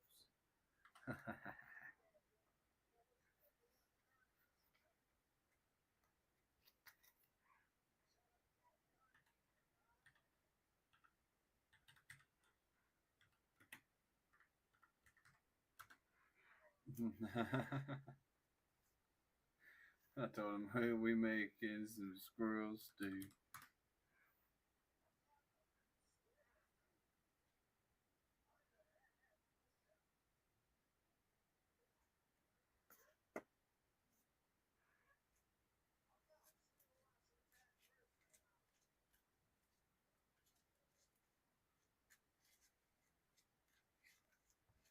Nah,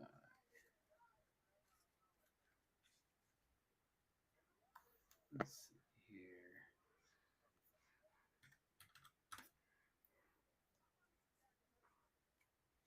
There we go. They're nice and shuffled. So we'll do 5 pots. 1, 2, 3, 4, 5. We'll take some sorceries. We'll throw one here, one here. There we go. Instant, instant, instant. Maybe artifact. Maybe some more creatures there. And then we'll throw in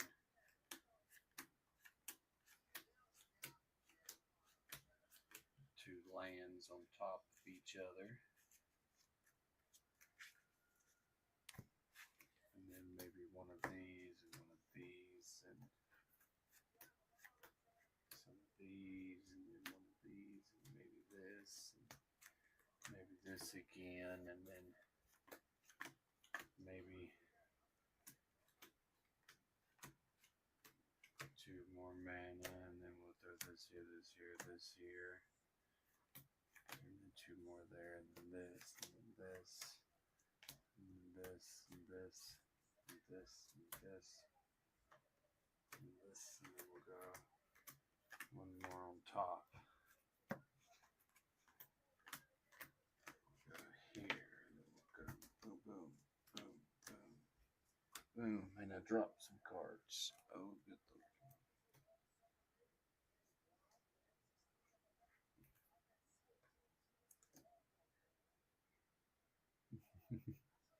Oh yeah. Chatterfang is your worst nightmare when paired with doubling season and the likes. To be honest, I thought about maybe trying a few new things with mine too. Yeah, still use Chatterfang? Yeah. Got to.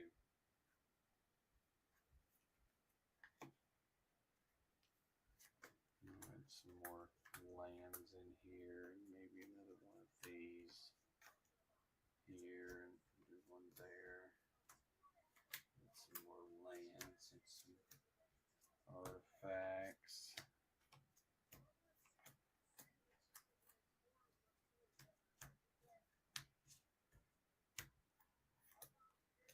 There we go. Boom. And then we'll just throw all of this together.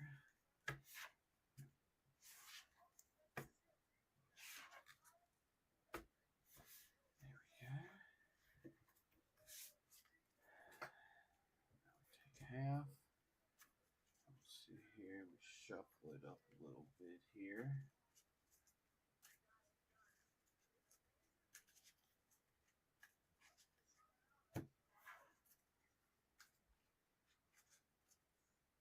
Imagine this, you summon a squirrel monster, Chatterfang triggers and makes 2 instead of 1, doubling season triggers makes 4 instead of 2, etc, etc.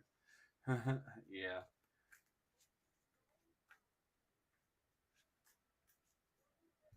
Alright, let me take both of them together.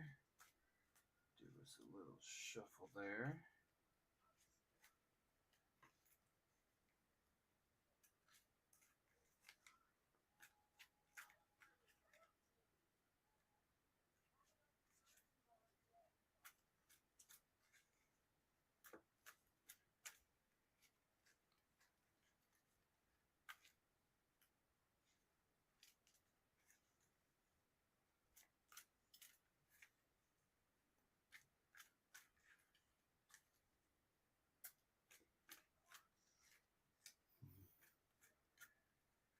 There we go.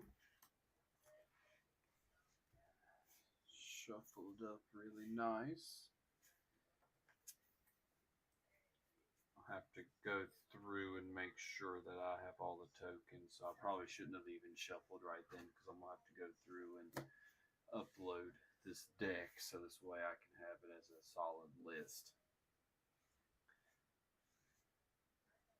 But we'll check it. But that's fine. We can do that later. First things first.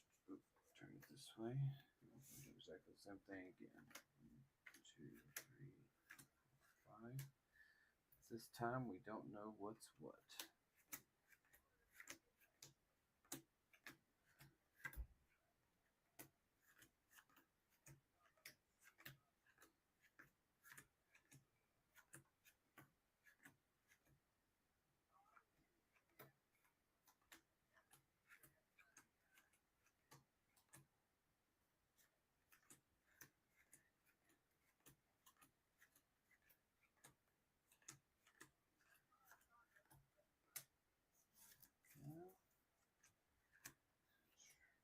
Randomly put stuff places to make sure it's shuffled. It's a bad thing about having playing Commander. Really, the only thing bad. There's actually lots of advantages playing Commander, I think, than like Standard. Standard, you can have 4 of every card. Commander, which I play, is only 1 of each card. Oh, we're getting a phone call. Give me 1 second here, y'all.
That sees that and the Twitch chat comes over to YouTube. The Kick chat comes over to YouTube. The Valora chat comes over to YouTube.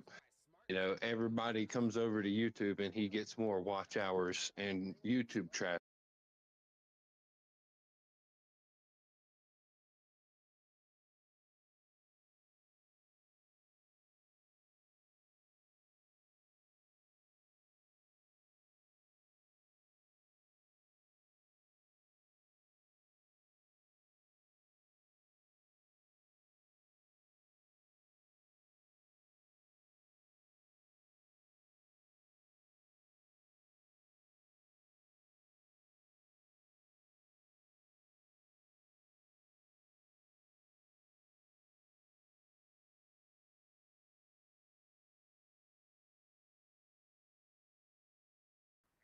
There we go. Squirrel.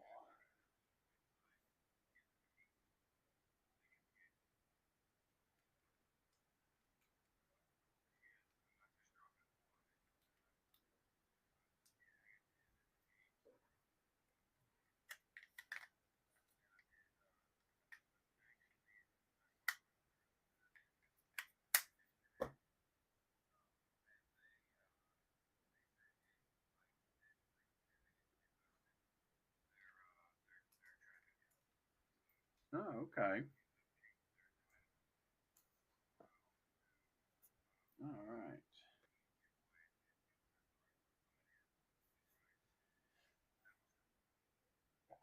That.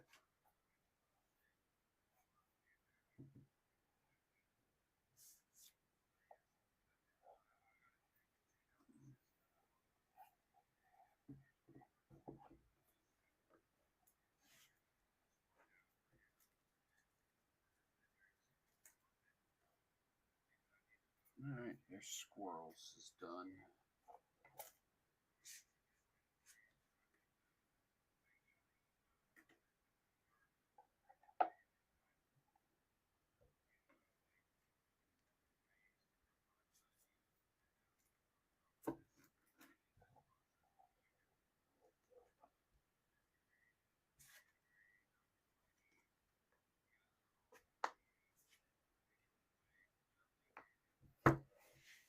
Boom.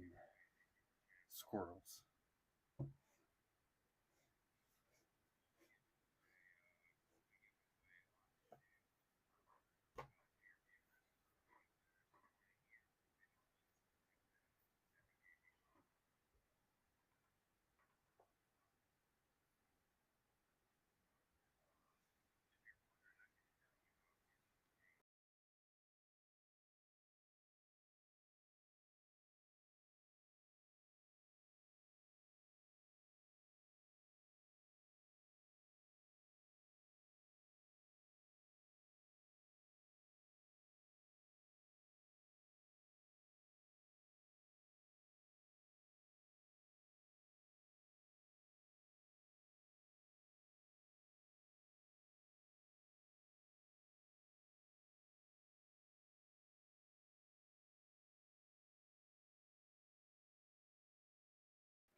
Let's see.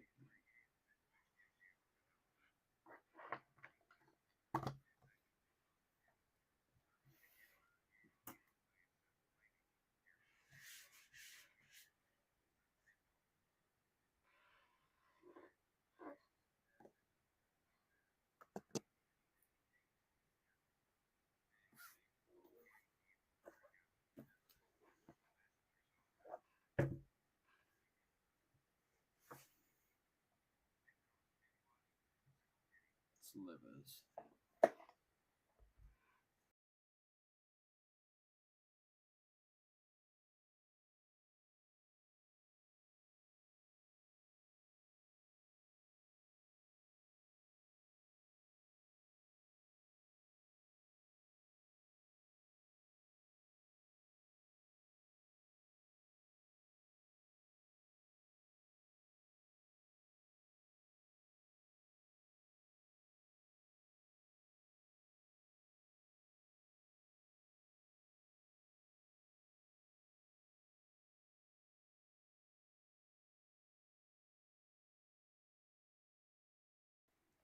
Give me just a few minutes, everybody. I think we're going to take us just a quick little break here.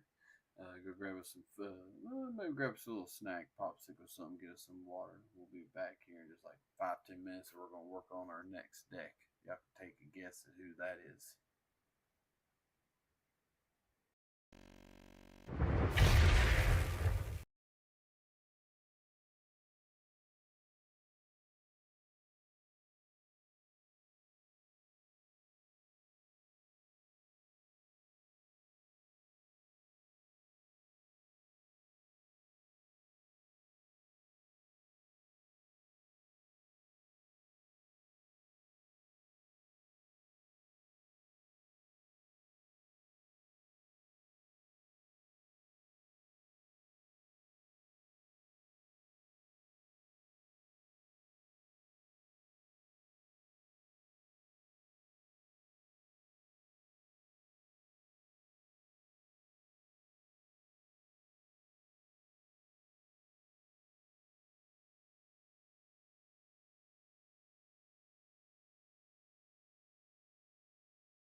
we're back.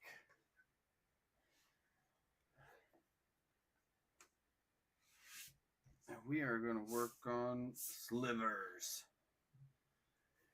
I know, I think I heard a lot of y'all just recoil in disgust over slivers just then. But this is Darth Vader proxy. I've got Overlord. I think this proxy looks so cool. Darth Vader, Imperial Leader. So we use Overlord as my commander.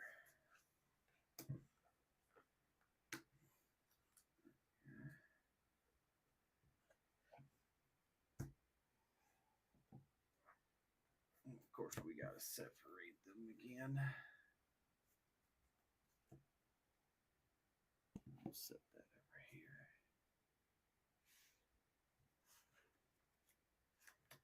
Land, artifact, land.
All right. Let's see.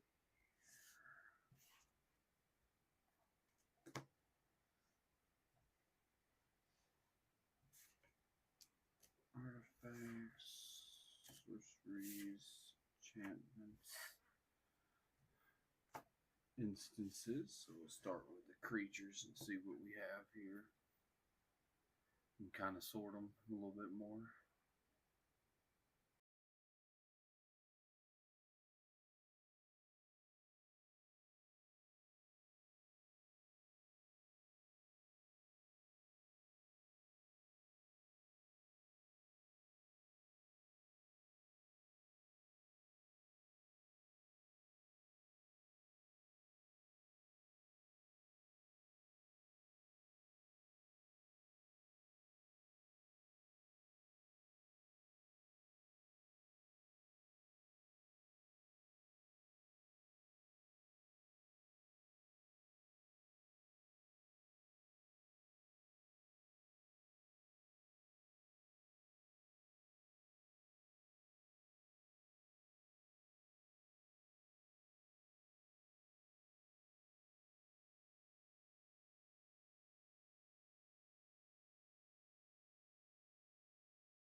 Hmm.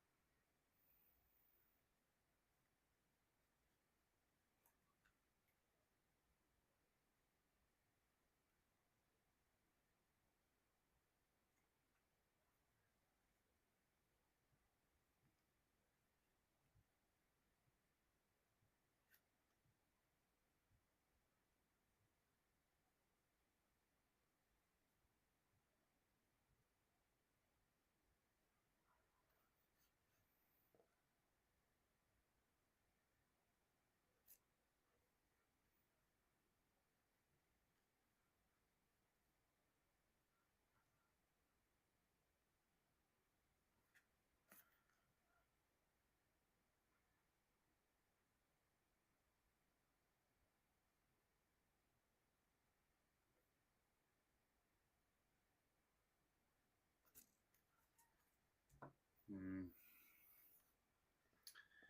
Do I have this card? I don't know if I have this card.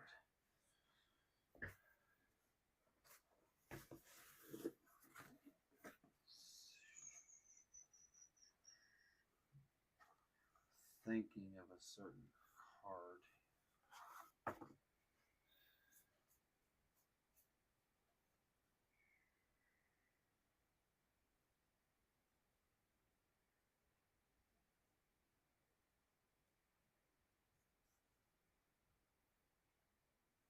I do not have it over here.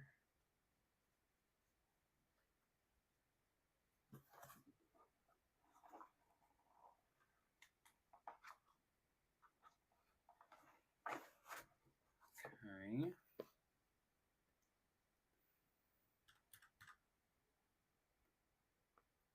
go back over here. So the card I'm thinking of is called Intruder Alarm. Intruder Alarm. Yeah, there it is.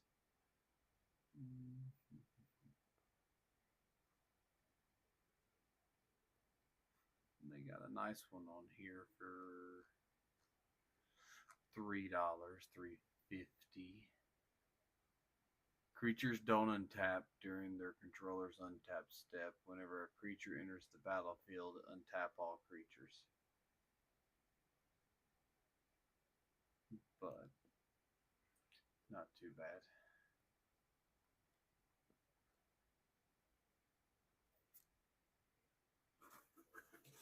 We don't need it.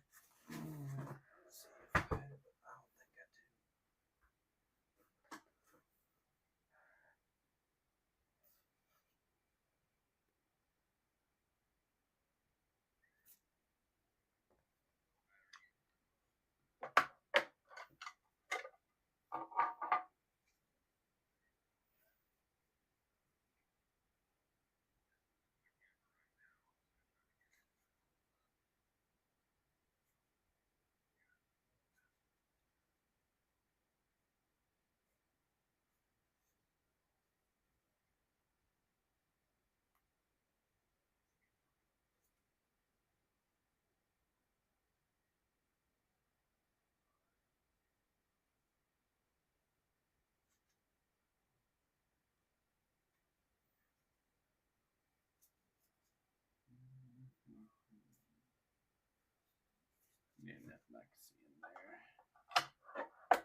juice for sure.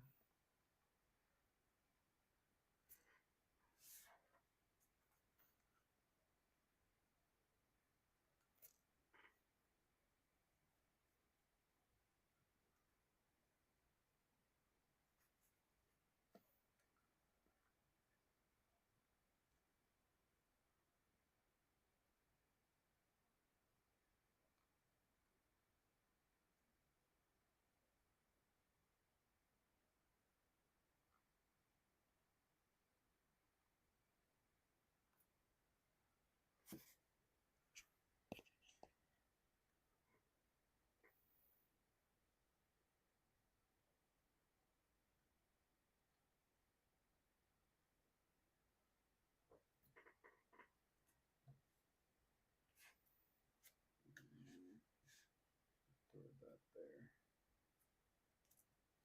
Delete that.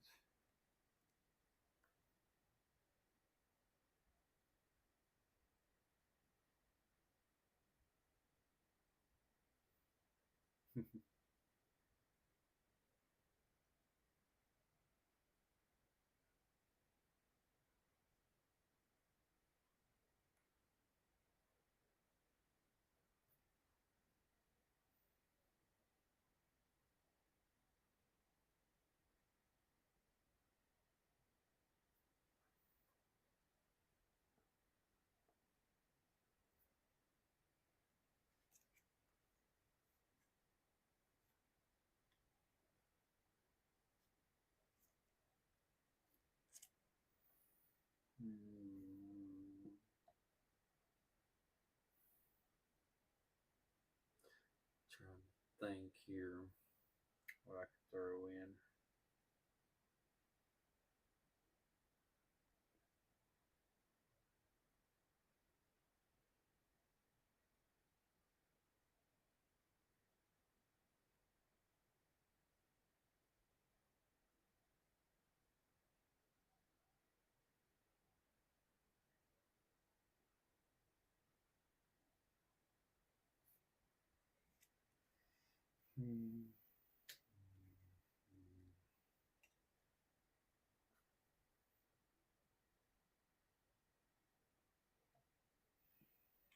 Have them.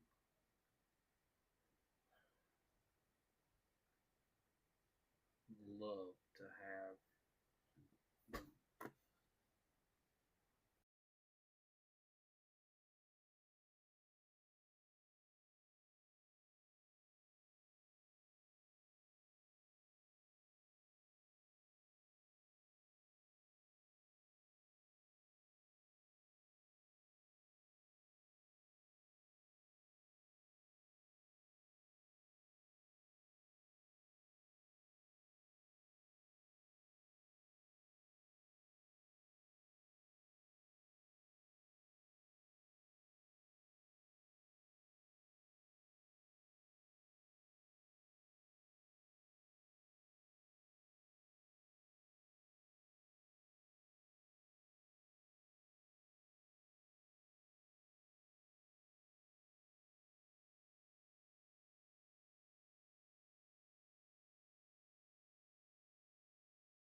Okay, I could not find intruder alarm at all, so we might just have to pass up on it for now, unless we decide to order one or see if any of our buddies might have one. So,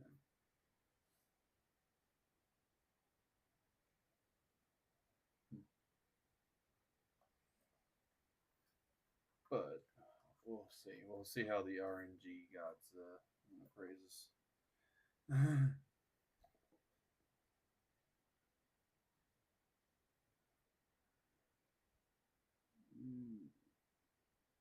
From what? So might be able to get one, might not. Might just have to order one. I'll add it to my cart here just in case. Because honestly, if I could get one for slivers, I'd love to have an intruder on. So that's just my personal opinion as far as it comes to this deck.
Let's see. Yeah. Let's see here.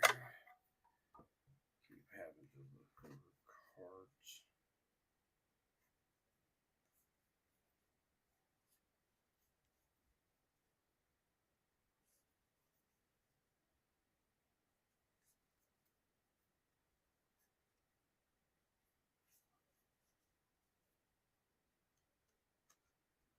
No, not enough. Let's see here. So just here.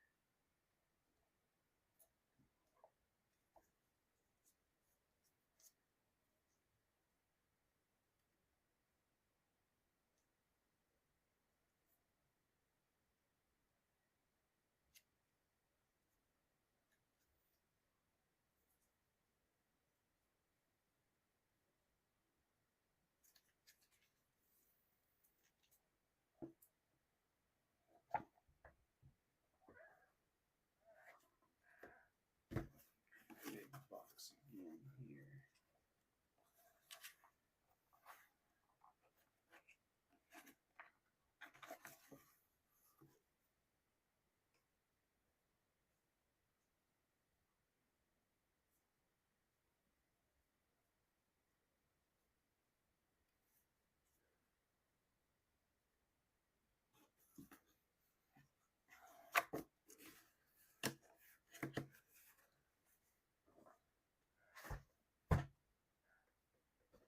Okay, we'll just use what we have.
Hmm.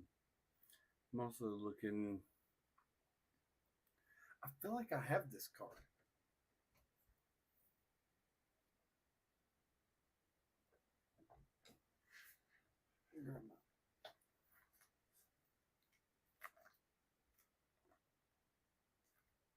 I do.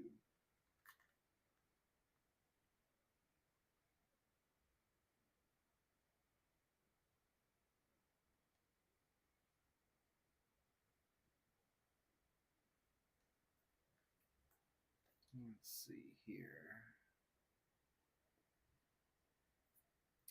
Really, if I was going to do that, I would need.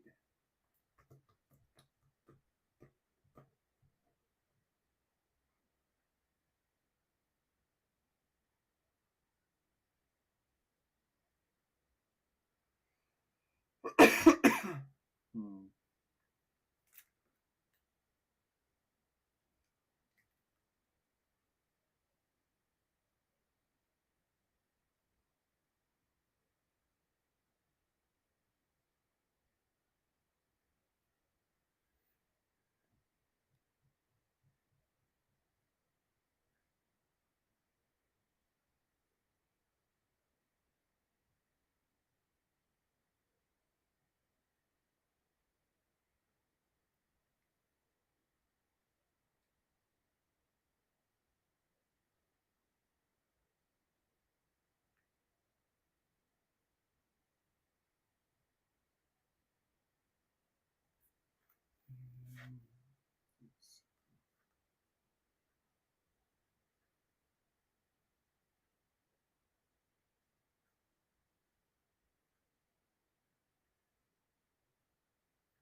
Hmm.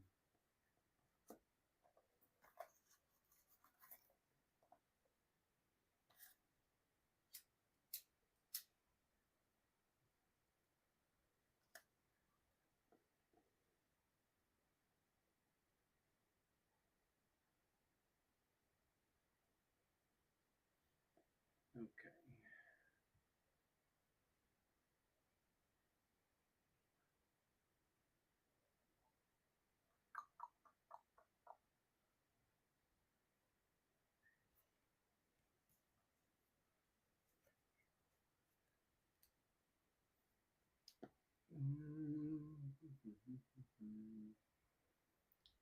Do not have that.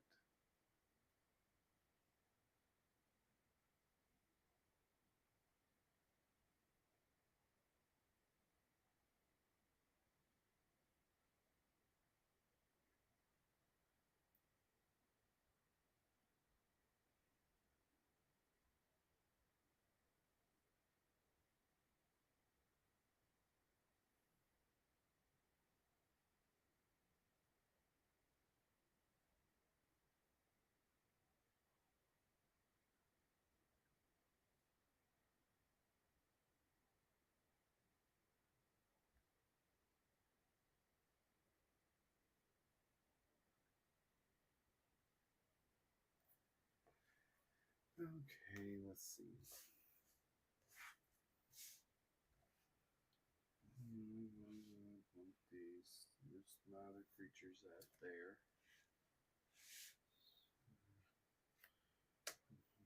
Yes. Here. Wire. Here. This. This.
Almost done sorting here.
Okay, going to replace harmonic sliver here for hatchery sliver.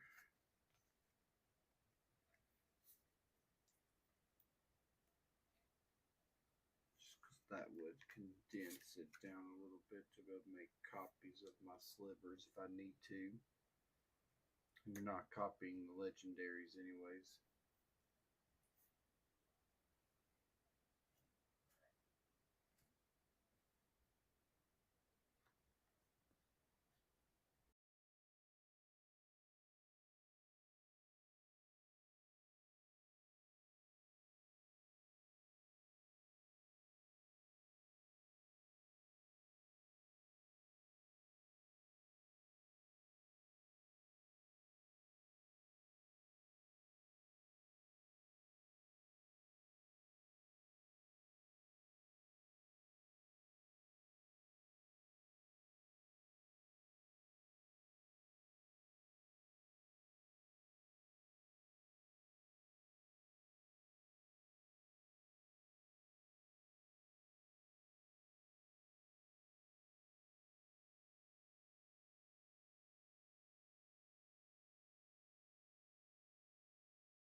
go. That thing's coming together real nice.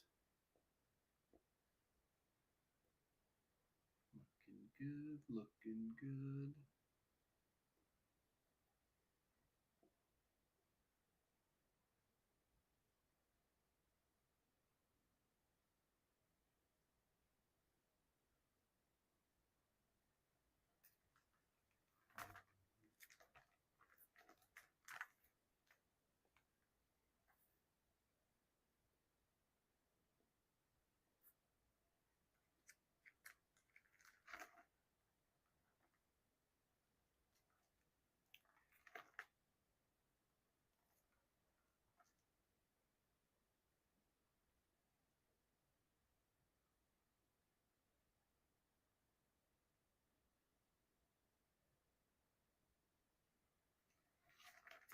Okay, I think I'm done looking through this binder here.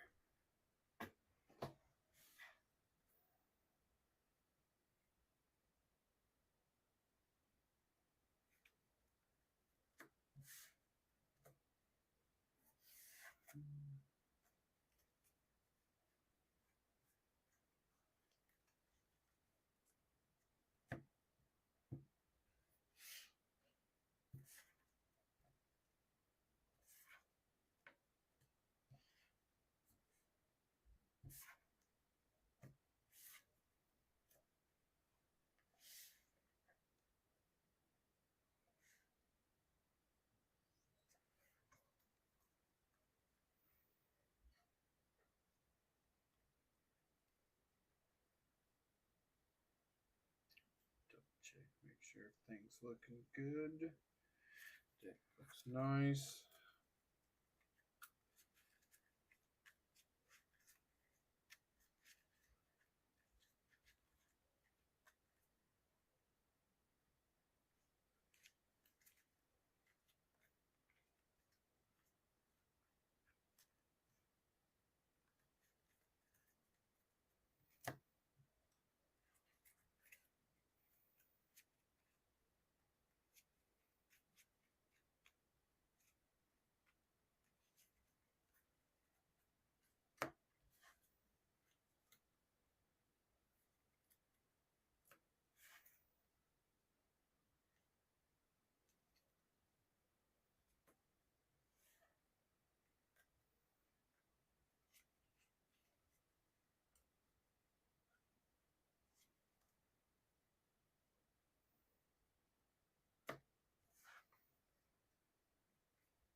$38 lands.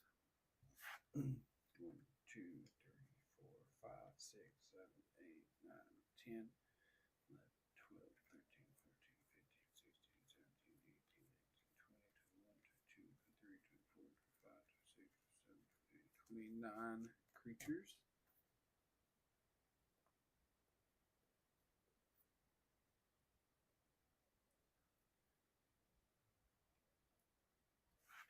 One, two, three, four, 5, 6, 7, 8, 9, 10, 11, 12 sorceries.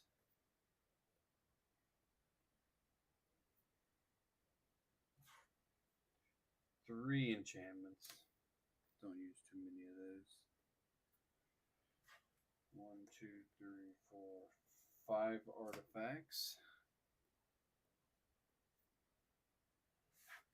1, 2, 3, 4, 5, 6, 7, 8, 9, 10, 11, 12 instances.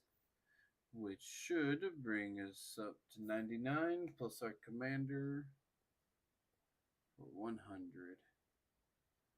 So perfect.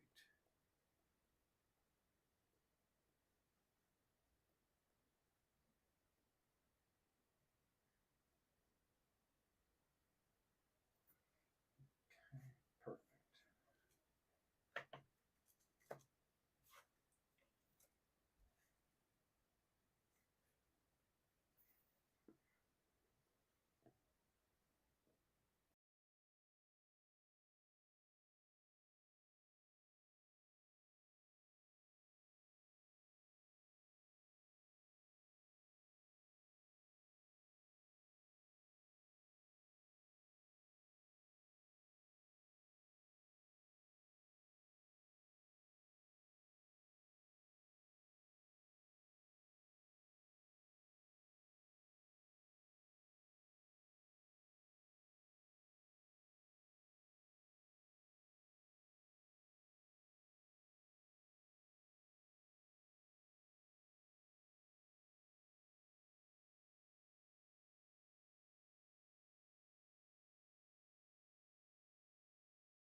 Okay.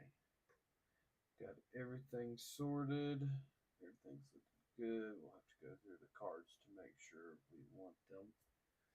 I do need to. What I'm looking for right now is my counter spell. Trying to figure out where I put it.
found it.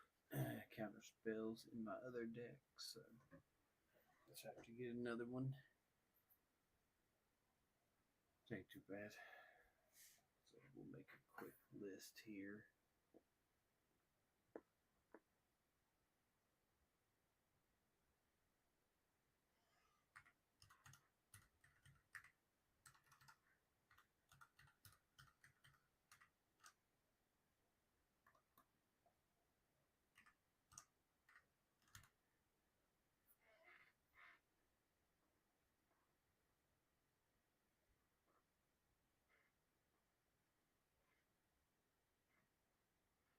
Now,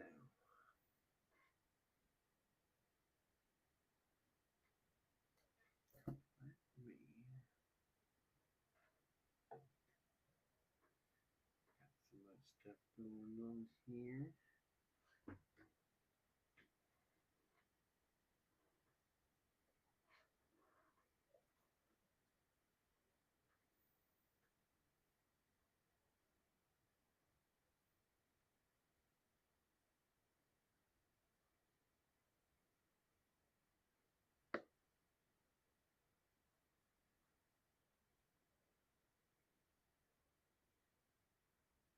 Nah, we'll be fine.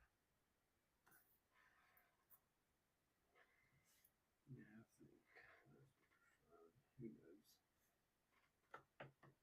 This is not a competitive slivers deck. That's for sure. I know that.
just going through all these little extra cards here, trying to find some draw power maybe that we can use.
Mm. I don't see anything, not really. Nothing that I don't already have, at least.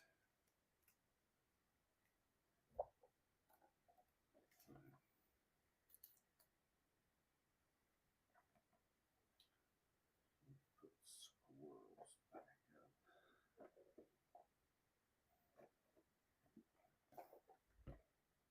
Okay.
All right, we're gonna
Okay. I'm gonna get a few cards in here ready. I gotta get some counter spells, a couple swords, and an arcane signet. Because I definitely wouldn't mind adding those in. So give me just a few minutes, y'all. Here, I'm still messing around, but we are here. We'll do the final reveal and stuff here at the end.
We're almost done. We are still searching, trying to figure out, but we found some of them now. So we getting there. We getting there, everybody.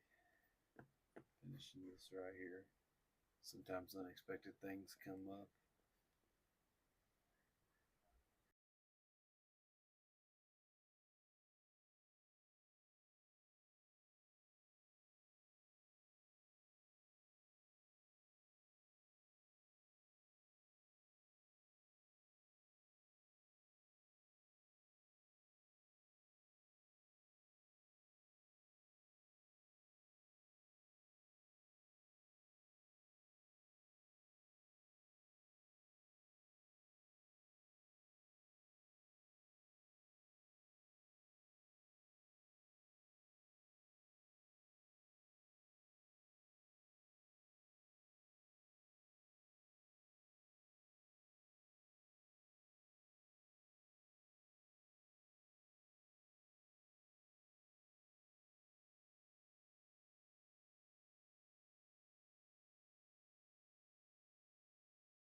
So swap that.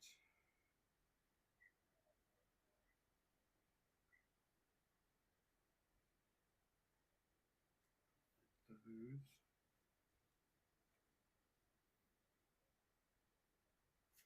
All of those are fine. Check my sorceries here.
There we go.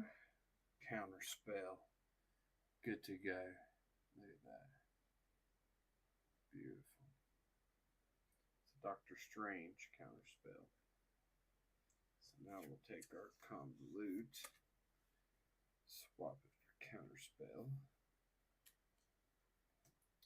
Much better. We'll throw it there. I'm thinking of swapping an arcane signet in. I'm just trying to figure out where. That or maybe a skewed swarm.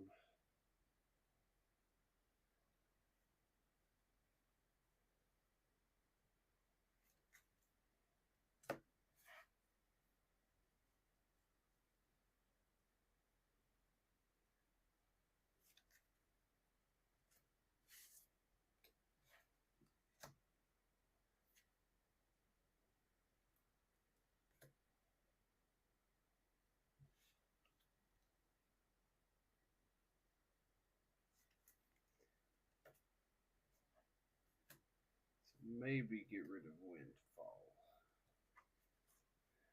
And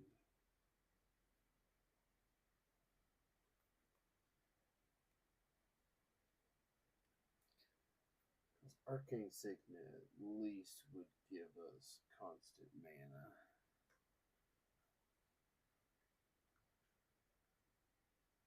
And Skewed Swarm would give us landfall. It would give us an insect creature. So it just depends on if we want more creatures or mana. Hey yo! Sup extra?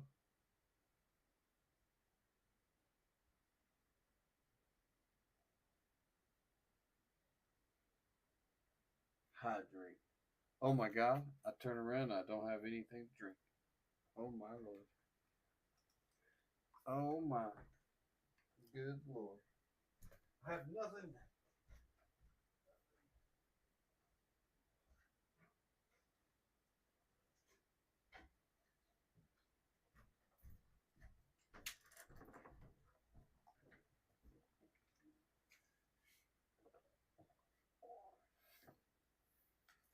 Alright. Alright. I gotta make a concoction. Do you?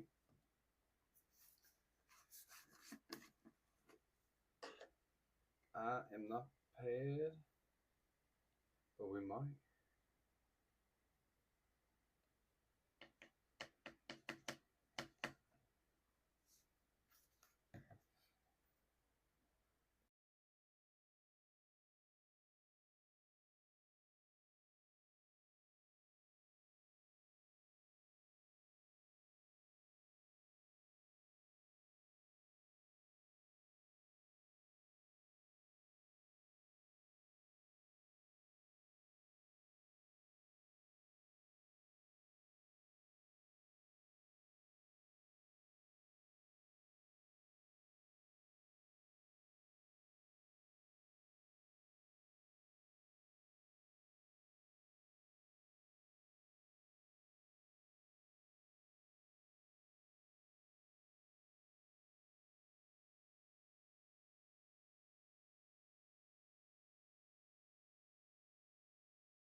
It's color changing water. It's turning into mud.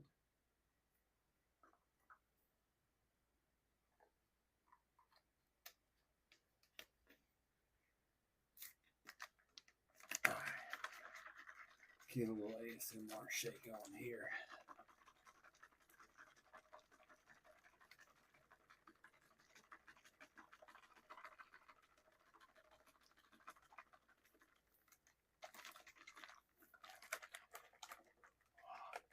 Shake the bottle.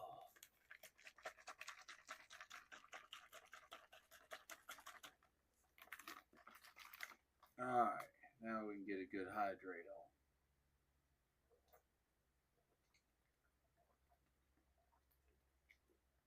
on. That was good. Give me that H2O.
Now we have an arcane signet. Take out that. Place Windfall with arcane. Throw it into the artifact section. Boom.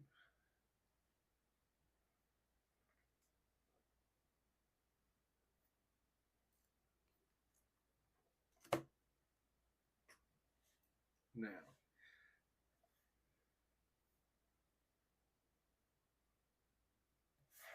got our counters. Got this right here.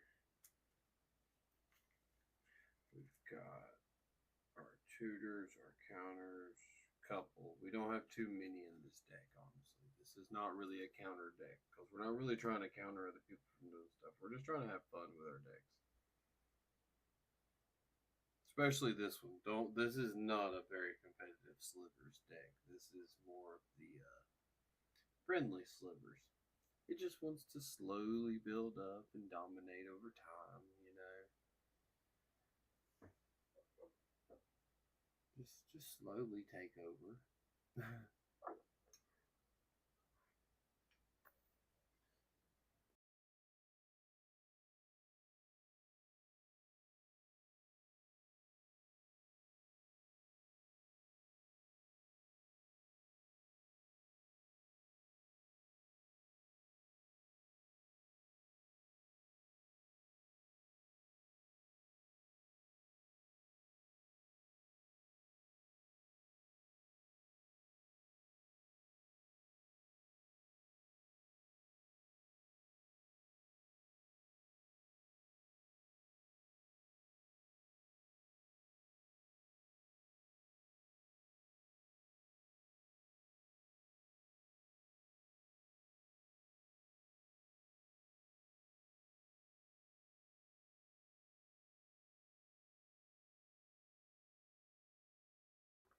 Alright, so what do we got?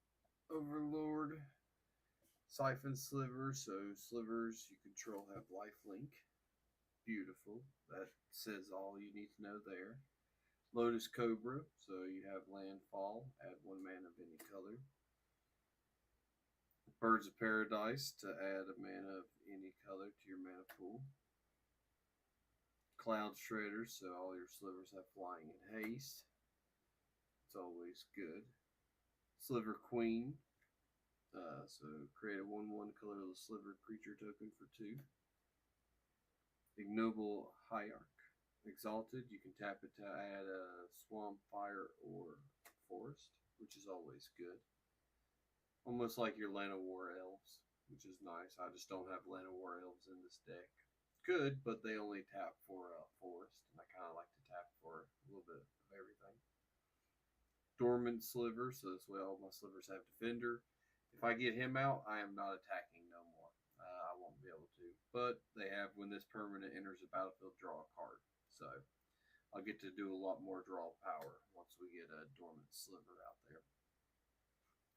Venom Sliver, just, you know, this is going to be self-explanatory. Sliver creatures you have, control, have Death Touch. So all slivers will have Death Touch. Drakescape, so they have Unearth. Each sliver you control has Unearth in your graveyard. Pretty nice. You can bring them back then exile them. Snaps a sliver. When a sliver deals combat damage to a player, its controller may draw a card. A little extra draw power there in the deck. Xenomorph Alpha, which is a nice little, I'll show y'all, a little alt art card there of Alien.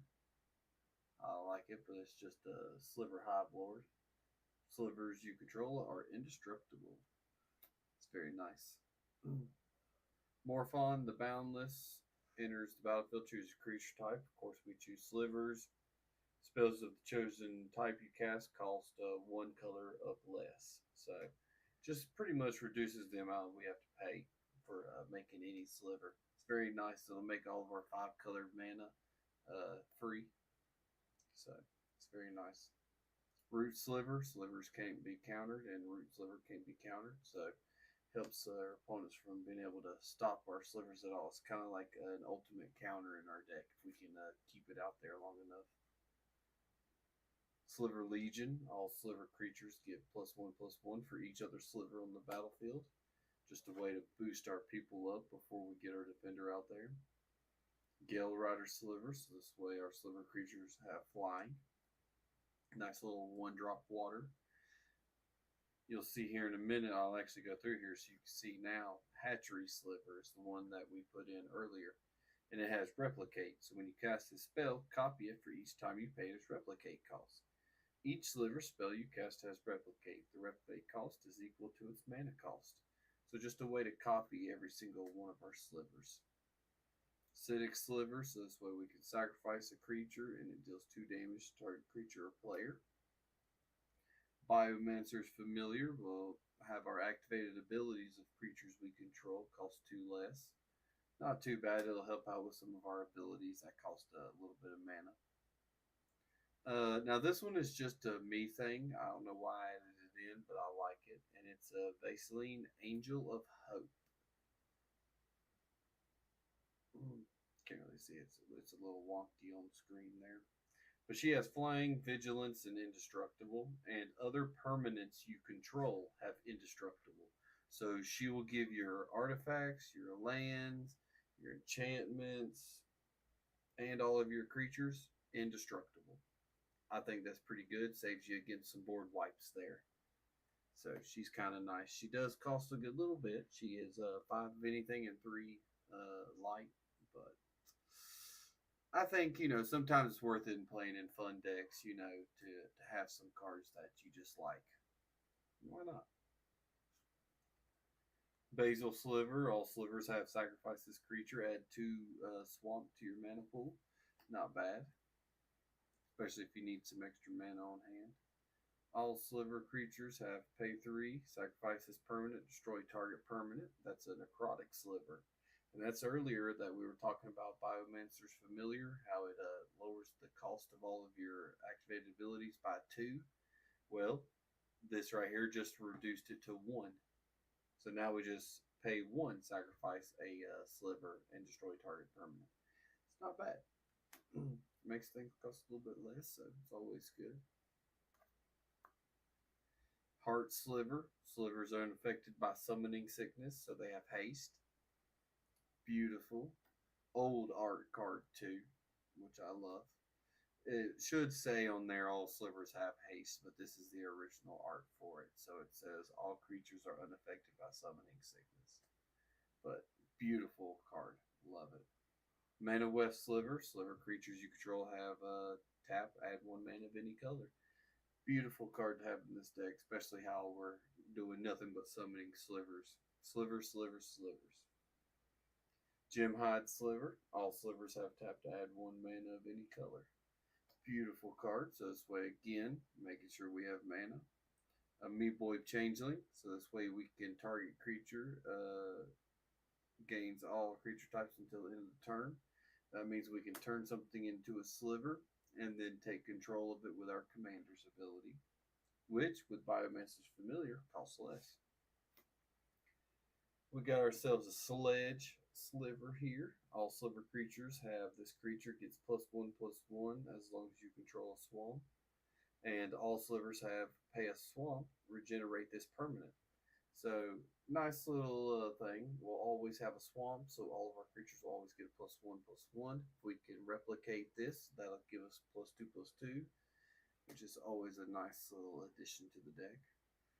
Diffusion Sliver, which has whenever a sliver creature you control becomes target of a spell or ability an opponent controls, counter that spell or an ability unless its controller pays 2.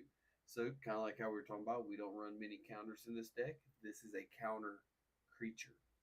So if we can replicate this a couple of times and get, say, 3 of these on the board or something, then we could have it to where, oh, you want to target 1 sliver, it's going to cost you 6 mana now to pay to target it. That's pretty good because that's with a spell or an ability. So that makes it really powerful to have Diffusion Sliver in this deck.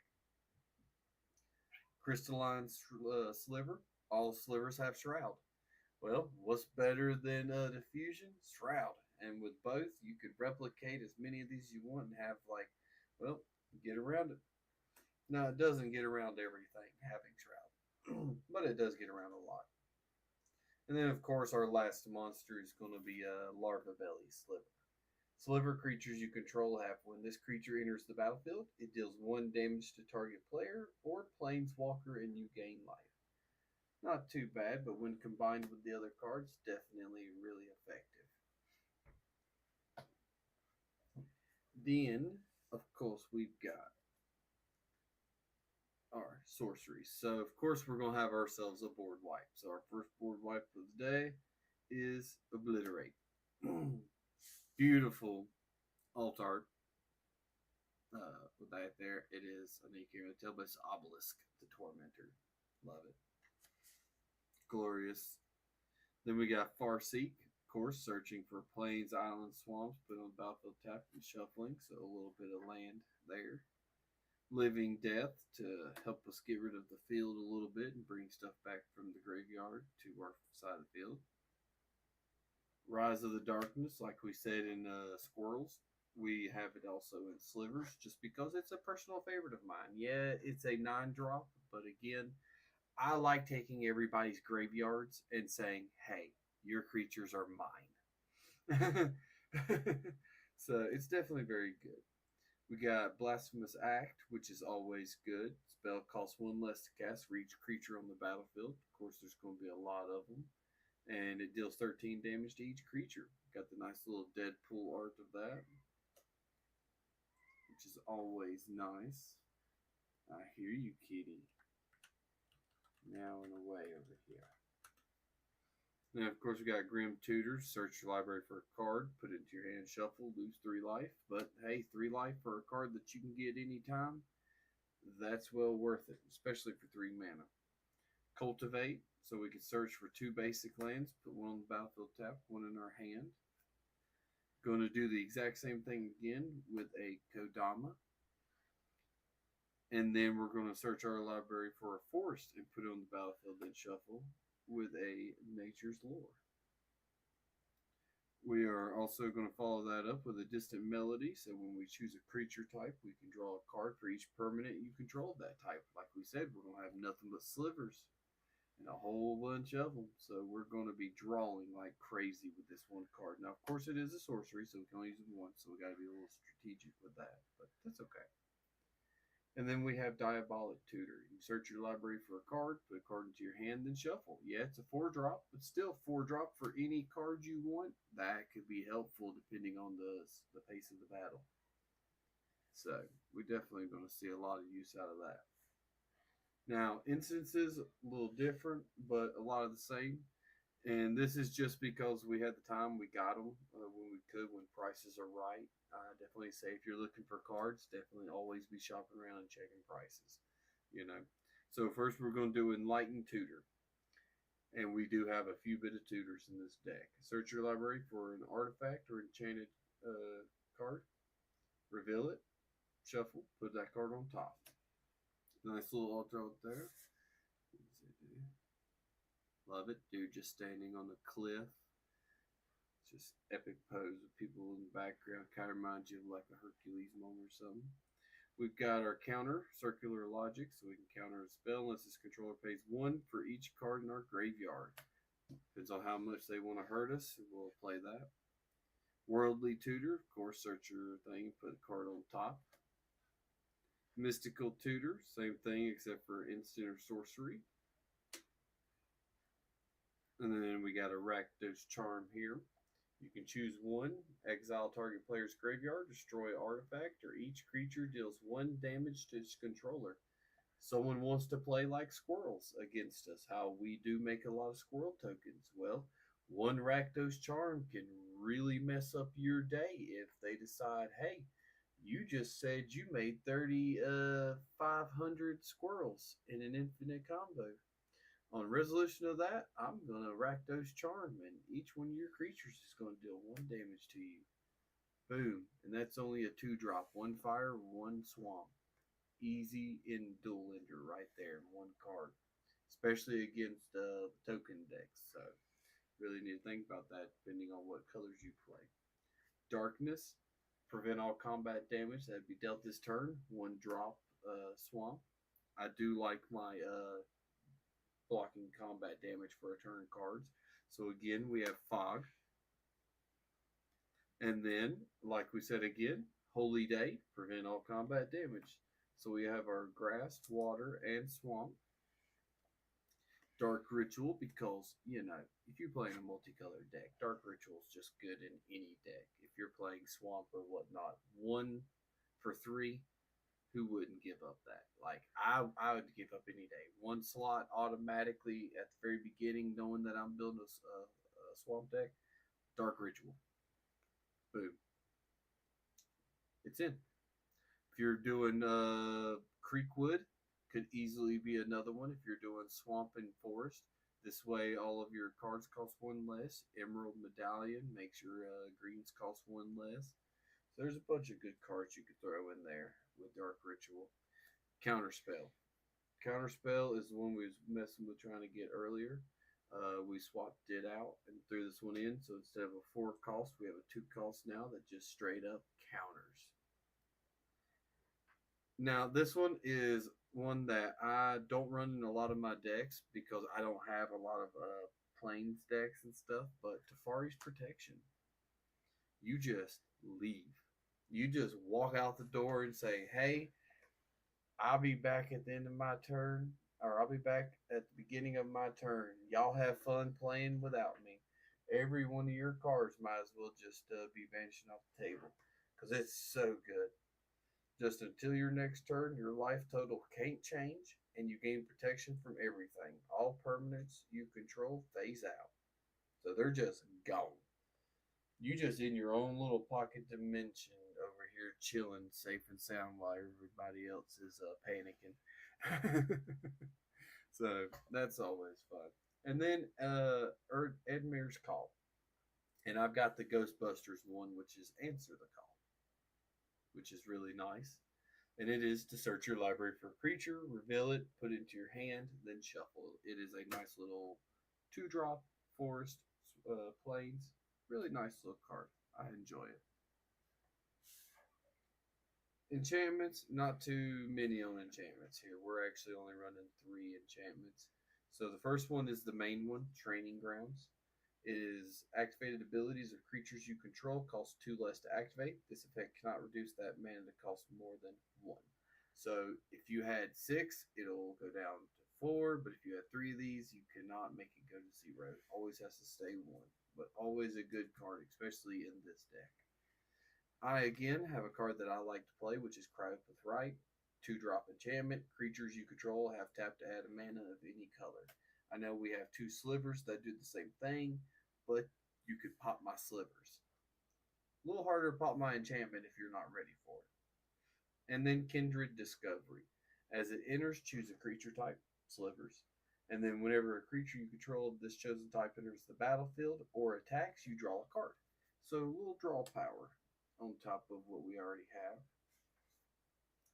Now, of course, we went through and added an artifact instead of taking out and putting in Windfall. We took out, put in Arcane Signet. And, of course, it says tap to add a mana of any color of your commander's identity. Sorry. Went weird there for a minute. Then we got Heartstone, which I really personally like myself. It's really nice. The cost of each creature ability requiring activation is reduced by 1. Kind of like what we saw before. It's just another drop, but in artifact form instead of enchantment. So we have Biomancer. What is it? Training Ground and Heartstone, which all do the same thing of reducing. Now, Ashnoy's Altar, I really love, and I really love the art of it. But you just sack a creature and you gain 2 mana. I love it. The dude's kind of on a little table there. Kind of hard to see. I got the shiny version. So it's kind of nice getting it fulled out. Now, this is also another personal choice of mine, and I just like it because of what it does, and I have a lot of them in this deck, is Amulet of Vigor. And it says, whenever a permanent enters the battlefield tapped and under your control, untap it. It's a 1-drop artifact. It's pretty nice looking, but I just like it because I have a lot of artifact lands. I love artifact lands because they're just indestructible. And I mean, they do get popped by like if you want to destroy something, but if you can get around being destroyed and have an exile going on and stuff, then that's fine. Chromatic Lantern is next, and that's lands you control have tap to add 1 mana of any color. You can tap this to add 1 mana of any color. So that just means it just makes all of our lands everything. So even, I mean, I don't know what more I can say about that. That's just beautiful in this deck. And then, of course, the one beautiful card that you will have in your deck no matter what. It is the #1 card that will go in every deck, always, no matter what. Boom. The Soul Ring. The Soul Ring. The one and only card that will go in every single deck, no matter what deck it is. Because who doesn't want a Soul Ring? And who doesn't want to pull turn 1 Soul Rings and just pop off left and right? But yeah, we have a lot of nice little artifact lands and stuff in here that we like to use.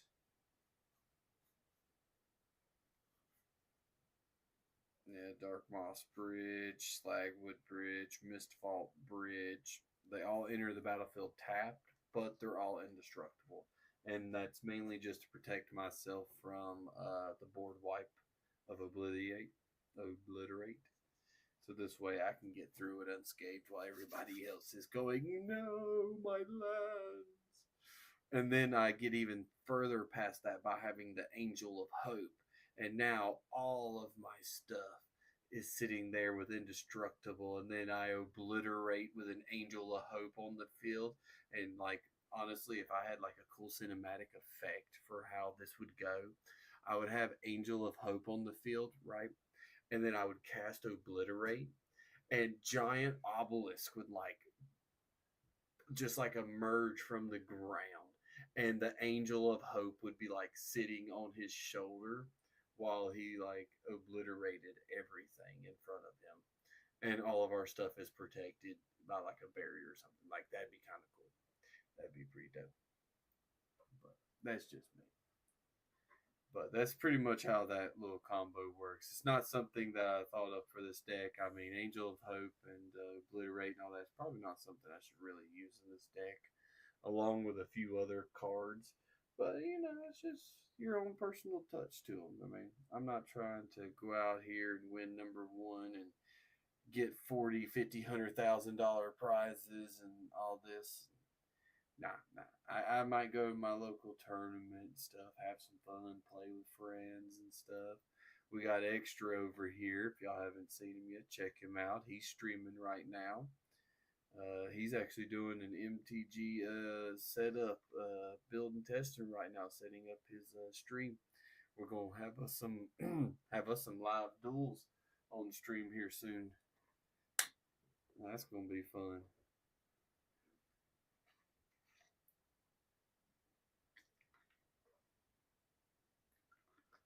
But now comes the real fun part of building and redoing this deck. The shuffling. The god awful shuffling the cards together. So let's kind of do what we did before and just go crazy ham with this. It's going to be really weird and awful, but I figure after a while of shuffling and doing all this extra, it'll be good. So we'll take and make sure we shuffle these cards first here. Shuffle the monsters.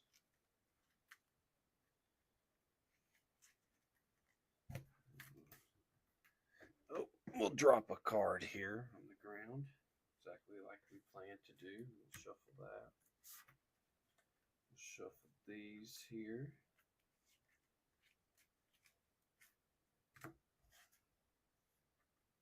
Shuffle these 3 enchantments. I don't have many enchantments for this deck at all. It's crazy. But we don't need them. We're mainly focusing on the monsters in this. So there we go. So now we'll just go 1, 2, 3, 4, 5. We'll go like this. this. And then we'll just go crazy here. So we'll just go.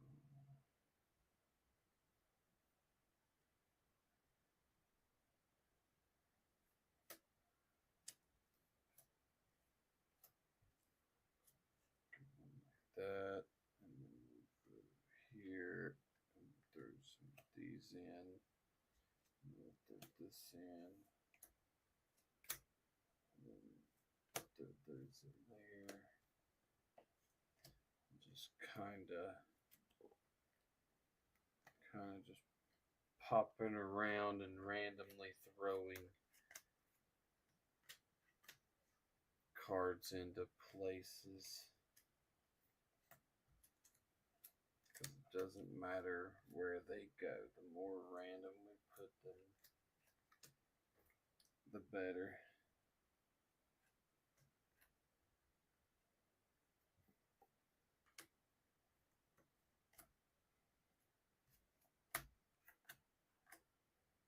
We're going to be shuffling this up a lot more.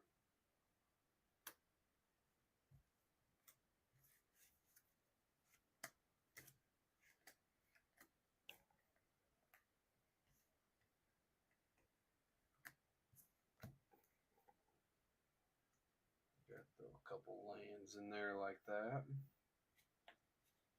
Throw that there. One thing here. Boom. Boom. Boom. Through land.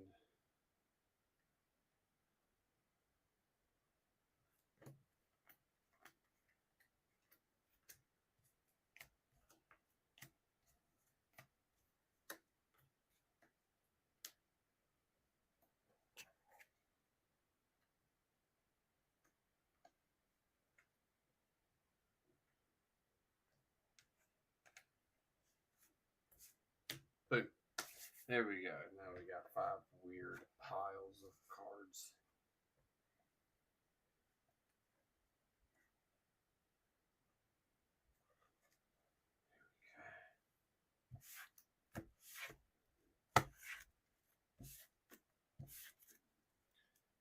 Okay. Now we'll take half, shuffle it.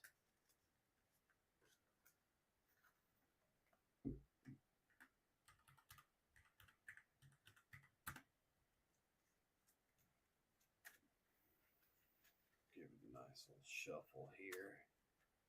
Just cause, you know, the decks are going to be really weird until we give them some good shuffles and stuff. There we go.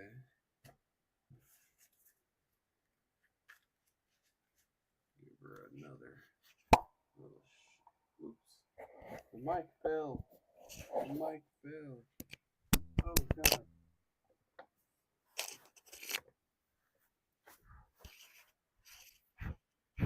Sorry, y'all.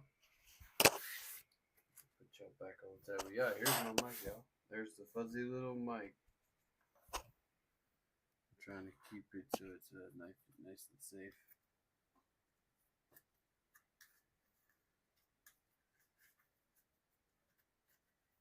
Okay. Almost throws Scute Swarm in. We still might. I just don't know yet. I'm still debating on if we want to throw a Scute Swarm in, because I don't know where we would throw it in at, honestly, to replace it. And that's where I'm kind of at the point of, if I don't know what I would replace it with, I probably just shouldn't replace it at all. And that's where kind of the mentality of deck building goes in. Like, should I put this in? Yeah, I could put this in somewhere.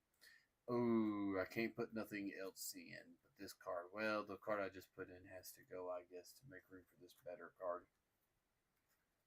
Don't always happen like that. Like you saw, I'll keep in like a good few cards that I like in different weird combos. I mean, I could technically add in a Scute Swarm over top of Angel and just have a board wipe and not have all of my stuff indestructible. Don't have to. I could board wipe myself along with everybody else and be perfectly fine. Oh no, I lost another card. But I think having her on the field, especially with the extensive amount of mana that we're going to have or hope to have, that it should be fine. So, plus a lot of our combos have to deal with our commander. If we do a me boy trying to take control of enemies' cards, or if we're going to do like Sliver Queen or something and try to damage you out or deck you out or something, just keep drawing and summoning over and over, maybe sacking to damage or something. You just never know, depending on how the game goes. A lot of the time, the deck runs a certain way, but at the time, it's depends on how you want to play. I mean, Slivers is good, but honestly, Slivers could go against any deck and be good, depending on how you play it. But at the same time, you could just play horrible, and it happens. Sometimes you break out. Sometimes you go really hard, and you're like, man, this deck's really giving its all. And then it just stalls. And it just dies on you. And you're like, no. No, I ran out of cards. I'm empty handed. Like, my combos went so well, and now I have no cards in hand. I'm top decking right now. And that's just how it happens. It is. That's just how it happens.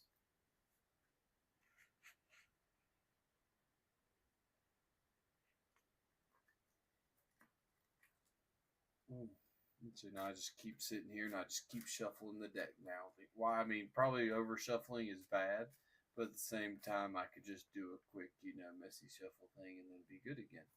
But you never know. So now we've done us a little shuffle. Let's just do a little test hand here. See what we got. Distant Melody, not bad, but not a good one. Land. Holy Day. Tefari's Protection, Boundless, and Land. That is not a hand we want to see. At all is that a hand we want to see. That is horrible. But that happens. So now, we're going to do this again. Yeah.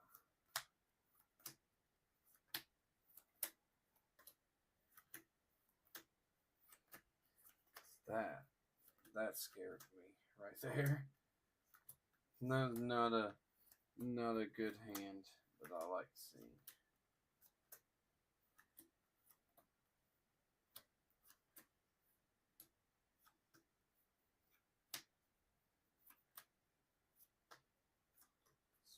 Let's get in another little shuffle here. Shouldn't take too long. Does take a good little minute just because you are doing this with 100 cards. Not like you would normally with a pack of decks or a 60 card or 40 card deck. Especially if you're thinking about Yu-Gi-Oh or something. Yu-Gi-Oh, you can go 40, 42, 45 cards in a deck and be fine. Same with Standard. Standard for Magic's about the same. But I think it's up to 60 cards standard. So that extra 40 cards does make a difference because I can tell you mine's already getting tired from doing this right here so randomly. And we've only done 2 decks tonight. And that's 2 out of, I still have like another 6 decks. 1, 2, 3, 4, 5. Yeah, we still got like another 6 decks that we can do. This right here is just 2.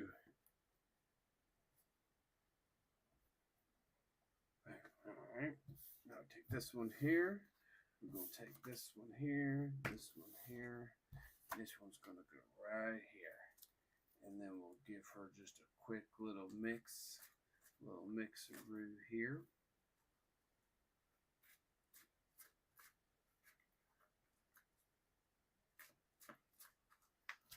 Boom.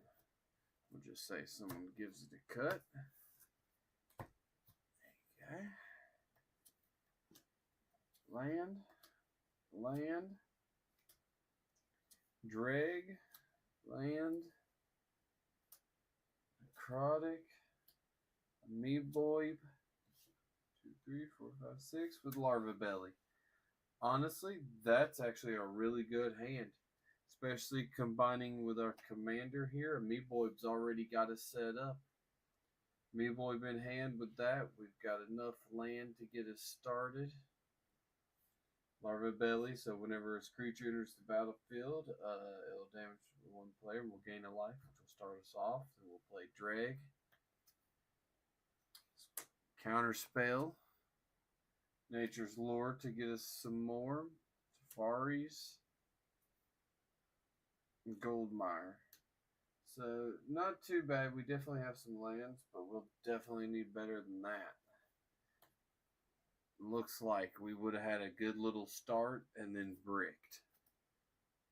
Yeah, until we went to probably like round 7, 8. So, not too bad of a hand, but at the same time, it's not a hand. It's a hand, but it's a risky hand for sure to be taken. I'll say that. So, it's kind of you gotta play and do what you can with what you can. That's why I said this is not a competitive deck. Like a competitive deck would probably with slivers would have, oh god, so many cards in it that I do not have. It'd probably have a lot tighter of a deck list. I can say that for sure. Because one of the cards that I definitely would love to have, but for this deck, really for any forest deck, would be Gaia's Cradle, and that's just hundreds of dollars. So you're talking about really wanting a good deck for slivers. You throwing in Gaia's Cradle into this deck, it would be an incredible card. Unearth would be good. There's so many good like Mana Echoes and all these different cards would be really good. But then you're looking at spending thousands of dollars. And whenever I like looking at decks and stuff, I like looking at reasonable prices, especially with what if I want to buy just a deck? What if I want to go to Amazon right now and look up a deck? Like, we'll actually do that. We'll do that right here on the stream. We're going to go to Amazon here and we're going to look up some Magic the Gathering decks. Okay. Let's see what they've got out there right now. Not bad, not bad. Oh, look, there's a raccoon deck right now with Bloomburrow for 47. That's not bad at all. If you like raccoons and nice little stuff, which is like I like squirrels. You could easily find squirrels out there, which is kind of nice. They've got a few different decks like that. They've got some of the 4-pack if you wanted squirrels. They've got squirrels on here. They've got all types of different stuff. They've got dragons. Oh yeah, extra. Extra's got raccoons, squirrels, and Family Matters. That's right. That's right, you do, man. And that's good. I think if I remember, isn't Family Matters the rabbit? And isn't that a group hug deck? I think that's the rabbit, and I think that's the group hug, or is Family Matters the bird? Yeah, and the birds and feathers. Not group hug. No, I could have swore the the rabbit. I was reading somewhere that the rabbit was used in a group hug deck. Like I give you a bunch of stuff, and then you give me back a bunch of stuff. Like everybody group hug. Oh, it is the rabbit. Okay. Is Mrs. Bumbleflower. Yeah, see, and I thought about getting her. She is really nice. Squirreled away right now. Anybody who wants to get a nice little start on the squirrel deck that we did earlier, it's honestly not a bad price. And extra, you'll be surprised with me on this. $49 right now for Bloomburrow Commander squirreled away right now. Only $49. That is, in my opinion, if you want a cheap deck to start with and you want a good little token deck like we did earlier and built onto, squirrels. Easy, simple. You can have fun with it. You could easily get into more Dragon Storm. That's actually one of the decks that we're going to be messing with in another stream. Is going to be Tamor, because I've got two different dragon decks we can mess with, three actual dragon decks we can mess with. We've got a Goblin Necromancer deck we're going to be messing with. We have a Grand Arbiter who is just a pain in the neck to anybody who plays against him.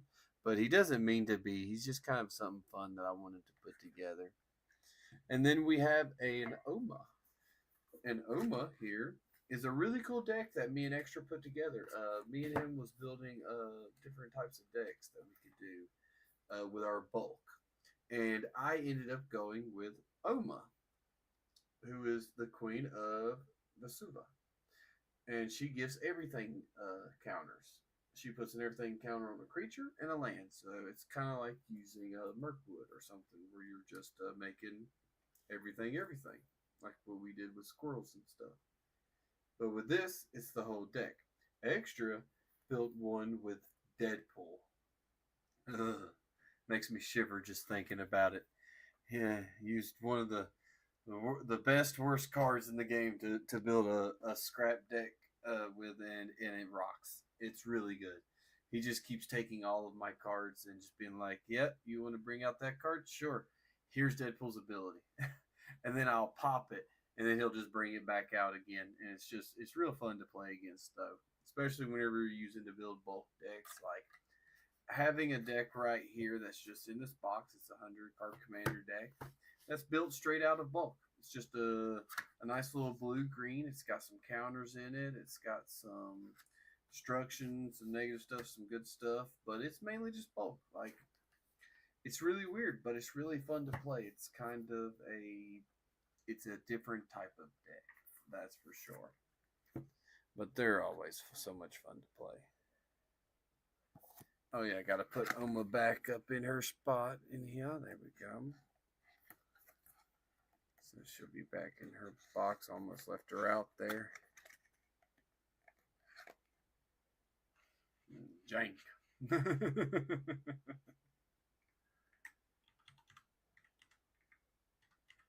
But fun. That's right. But yeah, I definitely recommend if anybody's getting into Magic, wants to start playing or anything, definitely check some of the stuff out. Bloom Burrow is always a good deck with Squirrel Away. You've got Tamor Roar with Dragon Storm. I see there's some out right there. There's Horizons. There's actually on there is Final Fantasy right now. It's $10 off, so that's always good to check out. Ninja Turtles. There are Teenage Mutant Ninja Turtles deck out there now. Interesting. Very interesting. Ah, ah, ah. But yeah, and then you've got other decks, so you know. But Bloomburrow is always a good place to start. Tamor is always a good place to start. Yep. Old Tarvel's a good place, a good deck. It's a part of the Dragonstorm set, kind of like how Bloomburrow is with squirrels and raccoons and the rabbits and stuff. You know, Dragonstorm is with dragons, and they're all fun. Or you know, honestly, if you haven't, and this is a really big suggestion, check out your local game store. Check it out. Where all the nerds go, where they buy their cards and stuff. They will give you the best advice there. Just be like, hey, I'm new, I'm starting out. What's a good deck? Something that I don't have to modify, but I can come in and play with my friends and stuff. They will show you all the decks there. And then you just honestly, there is no real comparison. Some of them are, yes, weaker. Some of them are stronger. Like if you saw something called Eldrazi versus, say, blah, blah, blah deck, of course the Eldrazi is going to be better. But that Eldrazi deck might also cost you $140, $150 versus, you know, that nice other deck that's, you know, squirrels for $50. And squirrels, in my opinion, is just as good. Take some peanut butter, put it into about 4 cups of whole milk, add chocolate syrup, shake it, peanut butter milk. That's right. All right, peanut butter milk. But yeah, that is another deck successfully done. Tokens, all you need is slivers and copies. And that's it. That's all we have, some slivers and copies. Because that's all we ever make.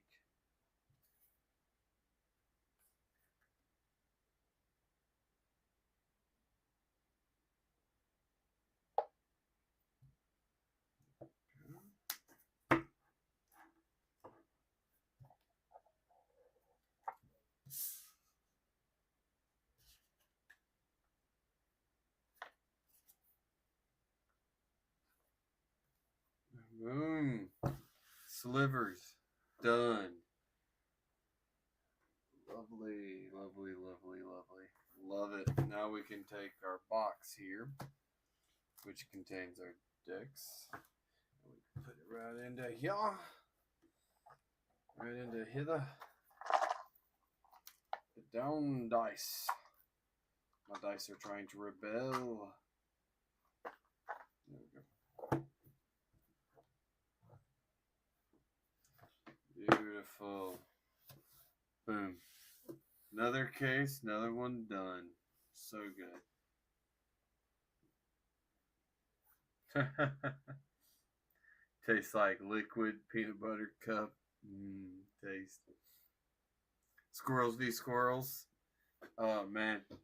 It'd be like, who could have masked the most squirrels first? Tava versus Sultai.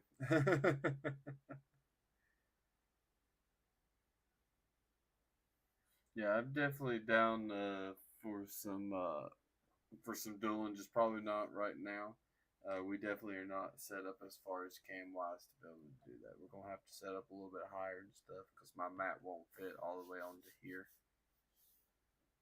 But I'd be definitely down to do some dueling here soon.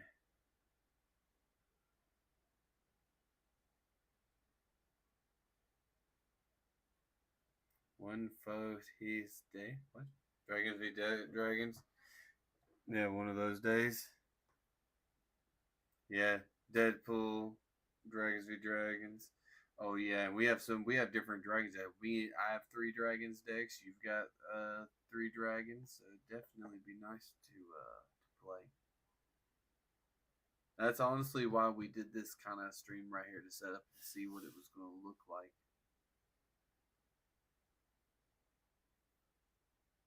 That's right.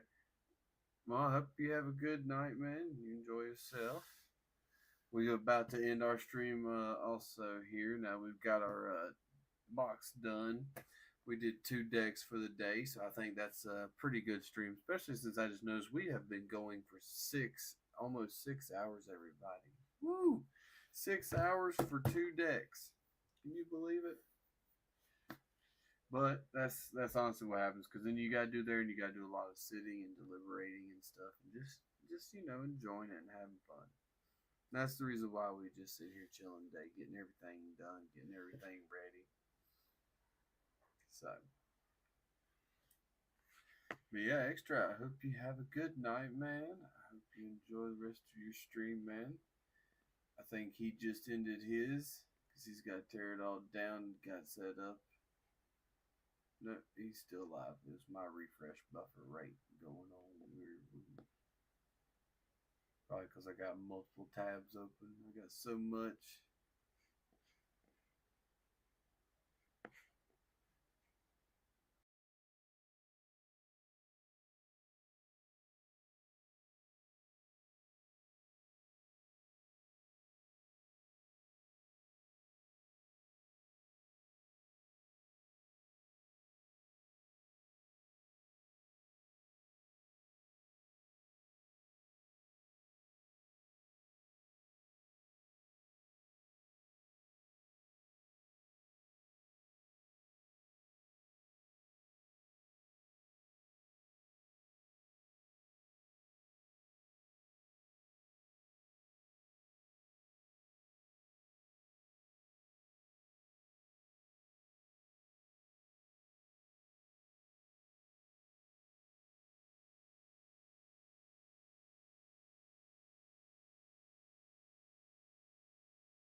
All right, sorry, I was cleaning up here, trying to get my desk organized best we could. Hmm. Getting us in a little hydration, make you feel good. All right, I hope everybody's having a good night.